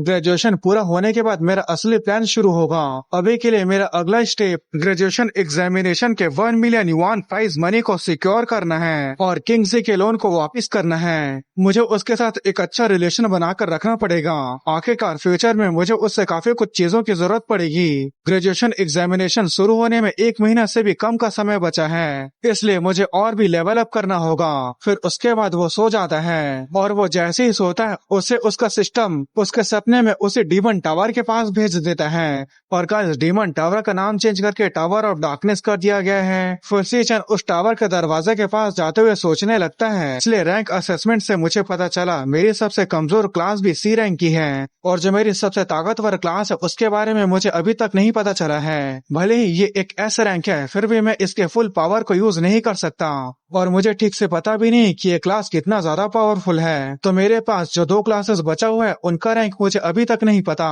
फिर वो अपने पास से टाइम रिफ्ट की को निकालता है जो ट्रिपल एस रैंक का आइटम है और यही सिर्फ टावर ऑफ डार्कनेस का दरवाजे को खोल सकता है। फिर उसके बाद वो की हवा में उड़कर उस दरवाजे के पास चले जाता है और उस टावर ऑफ डार्कनेस के दरवाजे को खोल देता है। फिर वो टावर ऑफ डार्कनेस के अंदर जाते हुए सोचने लगता है, चलो देखते हैं अंदर क्या है, अंदर किस तरह के मॉन्स्टर हो सकते हैं। फिर तभी वो सामने की तरफ देखकर हैरान होते हुए कहता है, ये जगह यहाँ कैसे हो सकती है। इस एपिसोड के शुरुआत में हमें दिखाया जाता है सी-चैन टावर ऑफ डार्कनेस के अंदर आ जाता है और उसके अंदर वो स्टारफॉल वेस्टरलैंड नाम के जगह पर पहुंच जाता है। तभी सी-चैन वहां के ग्रेविटी को झेल नहीं पाता और वो घुटने के बल झुक जाता है। फिर वो सोचने लगता है यहाँ की ग्रेविटी काफी ज्यादा है। स्टारफॉल वेस्टरलैंड के सरफेस में अर्थ से 10 गुना ज्यादा ग्रेविटी होती है। जिस दरवाजे से मैं आया था वो गायब हो गया है। ऐसा लगता है कि इस फ्लोर के बॉस को मारने के बाद ही वो दरवाजा फिर से खुलेगा। पर प्रॉब्लम यहाँ की ग्रेविटी है। यहाँ के ग्रेविटी की वजह से मैं सिर्फ अपना 30% पावर ही यूज कर पा रहा हूँ। मुझे जल्द से जल्द यहाँ के ग्रेविटी से बचने का कोई तरीका को ढूंढना होगा। फिर तभी वहाँ पर फैंटम लायन आ जाता है और ये बी रैंक का होता है और इसका क्लास स्टार सोल्जर होता है। फिर उसके बाद सी-चैन अपने क्लास को चेंज करने लगता है और वो अपने क्लास को लाइटनिंग असैसिन में चेंज कर लेता है और आप इसके अभी के स्टेट्स को देख सकते हो। फिर वो फैंटम लायन सी-चैन के ऊपर अटैक कर देता है, लेकिन सी-चैन साइड हटकर उसके अटैक को डॉज कर लिया था। फिर वो सोचने लगता है, मेरी बॉडी बहुत ज्यादा भारी लग रही है, मुझे जल्द से जल्द इसे खत्म करना होगा। फिर वो अपने लाइटनिंग ब्लेड से उस फैंटम लायन के गले के ऊपर अटैक कर देता है, लेकिन वो अटैक उसके वाइटल पॉइंट पर नहीं लगा था। और गाइस, सी-चैन की स्पेशल स्किल ये है कि अगर वो किसी के वाइटल पॉइंट के ऊपर अटैक करता है तो उसकी बॉडी पैरालाइज हो जाएगी और वो जरा सा भी अपने बॉडी को हिला नहीं पाएगा। पर सी-चैन का अटैक मिस हो गया होता है, जिससे वो काफी हैरान हो गया था। लेकिन वो फैंटम लायन सी-चैन के ऊपर अटैक कर देता है। सी-चैन सोचने लगता है, यहाँ की ग्रेविटी की वजह से मेरा स्पीड कम हो गया है, इसलिए मेरा अटैक भी ठीक से लग नहीं पा रहा है। यहाँ के ग्रेविटी के सामने मेरा लाइटनिंग असैसिन क्लास बेकार है, लेकिन ये चीज इसे संभाल सकती है। क्या यही टावर ऑफ डार्कनेस के अंदर के मॉन्स्टर की ताकत है? फिर सी-चैन फिर से अपने क्लास को चेंज कर लेता है और वो अपने क्लास को एबैसल फिंड, जिसका नाम पुरगेटरी राक्षसा भी है, उसमें चेंज कर लेता है। और आप इसके एबैसल फिंड के स्टेट्स को देख सकते हो, जो लाइटनिंग असैसिन से स्ट्रेंथ और स्टेमिना के मामले में ज्यादा है। फिर वो सोचने लगता है, ये क्लास इसके लिए सबसे बेस्ट है, क्योंकि एक लंबी लड़ाई के लिए स्ट्रेंथ और स्टेमिना की जरूरत पड़ती है।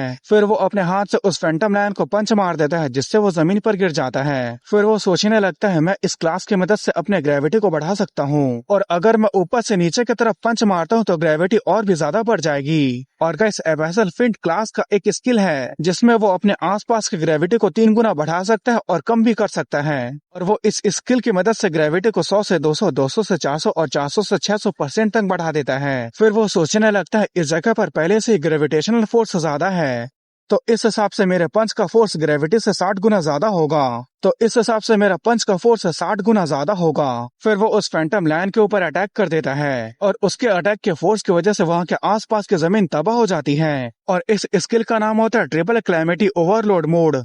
फिर उसे मारने के बाद वो जमीन पर पड़ा हुआ हाफ रहा होता है और उसे मारने के रिवॉर्ड के तौर पर उसे एक फैंटम लायन बोन मिला होता है। फिर उसके बाद उसे 12,000 एक्सपी मिलता है और वो लेवल अप होके 11 लेवल में पहुंच जाता है। फिर वो सोचने लगता है, क्लास के कार्ड में हर एक स्टार उनके पावर को बताता है, जितना ज्यादा स्टार्स होंगे क्लास चेंज करने के बाद उतना ज्यादा ही पावर मिलेगा। एबैसल फिंड में स्टार्स ज्यादा हैं, इसका मतलब उसके स्टेट्स ज्यादा बढ़ रहे हैं। पर मैं अब लाइटनिंग असैसिन को भी यूज करता हूँ तो उसकी पावर पहले के मुकाबले में ज्यादा होगी। लेकिन अभी एकमात्र बी रैंक के मॉन्स्टर के खिलाफ मुझे अपनी पूरी ताकत का यूज करना पड़ रहा है। इसका मतलब ये है कि मेरे दोनों क्लास में से किसी ने भी अभी तक बी रैंक को पार नहीं किया है। अब जब मैं इसके बारे में सोचता हूँ तो इस बार मॉन्स्टर को मारने के बाद सिस्टम ने डिवॉर करने के सिस्टम विंडो को अभी तक नहीं दिखाया और इसके अलावा अभी तक अगले फ्लोर का भी दरवाजा अपेयर नहीं हुआ है। फिर वो काफी हैरान होते हुए सोचने लगता है, मुझे ये मत कहना। फिर तभी उसके पीछे स्पेस पोर्टल बनने लगता है और उस पोर्टल के अंदर हमें बहुत सारी आंखों को दिखाया जाता है। फिर वो पीछे मुड़ते हुए सोचने लगता है, मुझे ये मत कहना कि इस फ्लोर का असली बॉस अभी तक नहीं आया है और जिसे मैंने अपनी पूरी ताकत से मारा वो सिर्फ इस फ्लोर का एक मामूली सा मॉन्स्टर था। फिर उसके बाद उस पोर्टल के अंदर से बहुत सारे फैंटम लाइन निकलकर सी-चैन के ऊपर अटैक कर देते हैं और सी-चैन को रिएक्ट करने का भी समय नहीं मिल पाता और वो सभी फैंटम लाइन सी-चैन के ऊपर बहुत बुरी तरह से अटैक करने लगे थे और सी-चैन सोच रहा होता है, अब मुझे समझ में आया कि एबैसल फिंट की उन बातों का क्या मतलब था कि टावर ऑफ डार्कनेस के अंदर जाने के बाद तुम ऐसे दर्द का सामना करोगे जिसे तुम सोच भी नहीं सकते, लेकिन तुम्हें उन सभी दर्दों को सहना पड़ेगा, तुम्हें उन सभी को हराना पड़ेगा। फिर तभी सी-चैन नींद से उठ जाता है और वो अपने डॉर्मेट्री में होता है और वो जोर जोर से हाँफ रहा होता है। फिर वो अपने सीने पर हाथ रखते हुए सोचने लगता है, मेरे मसल्स के टुकड़े टुकड़े हो गए थे, मेरी मसल और हड्डियां अलग अलग हो गई थी, मेरे सपने के उस दर्द को मैं असल में महसूस कर सकता हूँ। कोई भी शॉर्टकट नहीं है। अगर मैं ताकतवर बनना चाहता हूँ तो मुझे नर्क से भी ज्यादा दर्द को झेलना पड़ेगा। ये तो सिर्फ अभी शुरुआत है। फिर उसके बाद हमें नेशनल अवेकनर यूनिवर्सिटी के ऑडिटोरियम का सीन दिखाया जाता है और आज ग्रेजुएशन कॉम्बैट एग्जामिनेशन का टीम फॉर्मेशन सेरेमनी था और वहीं पर हमें गोंग कुआन को भी दिखाया जाता है। फिर वहाँ के स्टूडेंट आपस में बात करने लगते हैं, क्या तुम लोगों ने सुना कि हमारी ग्रेजुएशन कॉम्बैट एग्जाम देखने के लिए गिल्ड अलायंस से कुछ हाई रैंकिंग मेंबर्स आ रहे हैं, इसलिए वो इस साल के ग्रेजुएशन कॉम्बैट एग्जाम के रूल्स को बदल रहे हैं। पिछले सालों में टीम बनाने के लिए ज्यादा मेंबर्स और रैंक की जरूरत नहीं थी, पर इस साल टीम बनाने के लिए कम से कम 5 मेंबर और उसमें से एक high tyre E rank student का होना जरूरी है। ऐसा लगता है कि उन्होंने इन रूल्स को ग्रेजुएशन कॉम्बैट एग्जाम को और भी ज्यादा एंटरटेन करने के लिए बदल दिया है। फिर उसके बाद गोंग कुआन अनाउंस करता है, सभी स्टूडेंट के रैंक्स उनके रिस्ट बैंड पर भेज दिया गया है, तो स्टूडेंट अपने रैंक्स को चेक कर लो और जितना जल्दी हो सके उतना जल्दी अपने टीम को बना लो। फिर वहाँ सभी स्टूडेंट अपने रैंक्स को देखने लगते हैं। फिर हमें रैंकिंग लिस्ट को दिखाया जाता है जिसमें सबसे ऊपर गोंग टिंग जो डी रैंक हाई टायर में था, जिसका असल rank C rank mid tier में है, और उसके नीचे कियांग डी था जो डी रैंक लो टायर में था, जिसे सी-चैन ने कुत्ता बनाकर पीटा था। और इस रैंकिंग लिस्ट को मालूम देखकर काफी ज्यादा हैरान होते हुए कहता है, ये रैंकिंग लिस्ट तो बिल्कुल गलत है। फिर दिखाया जाता है सी-चैन ई रैंक लो टायर में होता है। फिर मालूम कहता है, सी-चैन वो सिर्फ तुम्हें ही ई रैंक लो टायर में कैसे लिस्टेड कर सकते हैं। फिर वहाँ के स्टूडेंट आपस में बात करने लगते हैं, क्या सी-चैन को असेसमेंट में सी रैंक नहीं मिला था, तो आखिरकार उन्होंने उसके रैंक को चेंज करके ई रैंक लो टायर में क्यों कर दिया। बाद में बताया गया था कि ये रैंकिंग चेक करने वाले मशीन के खराबी की वजह से हुआ था। मैंने सी-चैन के साथ टीम बनाने का सोचा था, पर असल में तो वो एक ई रैंक लो टायर का स्टूडेंट है। अब उसे बहुत अफसोस हो रहा होगा क्योंकि उसने गोंग टिंग के टीम को ज्वाइन करने के ऑफर को मना कर दिया था। अब तो उसके साथ कोई भी टीम नहीं बनाना चाहेगा। ग्रेजुएशन कॉम्बैट एग्जामिनेशन कितना ज्यादा इम्पोर्टेंट है ये सभी को पता है, तो आखिर उस जैसे कमजोर स्टूडेंट के साथ कौन ही टीम बनाना चाहेगा। और वो सभी लोग इसी तरह से सी-चैन का मजाक उड़ाने लगे थे, पर उन्हीं के बीच गोंग टिंग को उसकी असली ताकत का पता था। वो सामने की तरफ गोंग कुआन को देख रहा था और वहीं गोंग कुआन गोंग टिंग को देखकर सोच रहा होता है, मेरा निकम्मा भतीजा, आखिर वो कब जानेगा कि ह्यूमन नेचर की असली ताकत क्या होती है। वो अपने आप को 30 मार खा समझता है,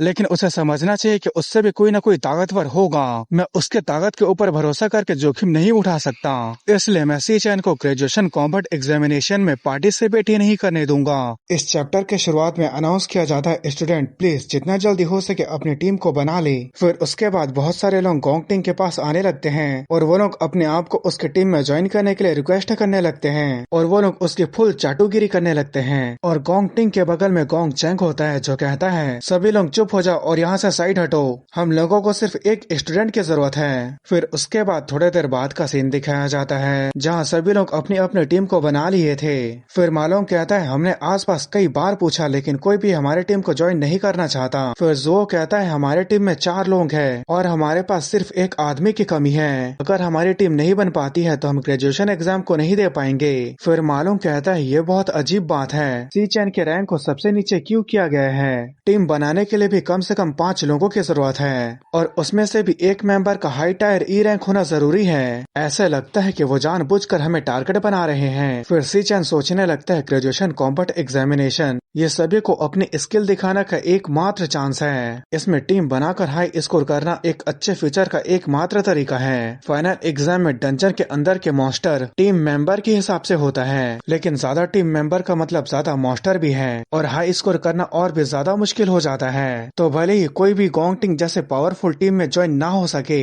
पर वो ऐसे टीम में ज्वाइन नहीं होना चाहते जहाँ सभी लोग कमजोर हैं और न ही कोई भी कमजोर टीम मेंबर को अपनी टीम में लेना चाहता है। और रैंकिंग लिस्ट में सबसे नीचे के 3 लोग हमारी टीम में ही हैं। फिर तभी वहाँ कोई आते हुए कहता है, जुओ हमारे पास एक टीम मेंबर की कमी है। तुम उन 3 ई रैंक के कचरे के साथ टीम नहीं बनाना चाहते हो, है ना? अगर तुम उनके साथ टीम बनाते हो तो तुम ग्रेजुएशन एग्जाम को दे भी नहीं पाओगे, क्योंकि कोई भी तुम्हारे टीम में ज्वाइन नहीं होना चाहता, इसलिए तुम हमारे टीम में ज्वाइन हो जाओ। फिर सी चैन सोचने लगता है अगर ऐसा ही चलता रहा तो बहुत ज्यादा चांसेस हैं कि हम जैसे 3 लो टायर ई रैंक को सभी लोग इग्नोर कर देंगे और हमारे टीम को ग्रेजुएशन एग्जाम से डिस्क्वालीफाई कर दिया जाएगा। फिर उसके बाद जो कहता है मुझे माफ कर देना, लेकिन हम लोगों ने बहुत पहले ही तय कर लिया था कि हम लोग साथ में टीम बनाएंगे, इसलिए मैं अपने रूममेट को नहीं छोड़ सकता। फिर वो लोग वहाँ से जाते हुए कहते हैं ग्रेजुएशन एग्जाम देने का चांस दिया था, पर तुम में इतनी हिम्मत है कि तुम हमें सीधा सीधा मना कर रहे हो, तुम्हें इसके लिए बहुत अफसोस होगा। जुओ कहता है अपनी बकवास बंद करो, हमें नीचा देखना बंद करो।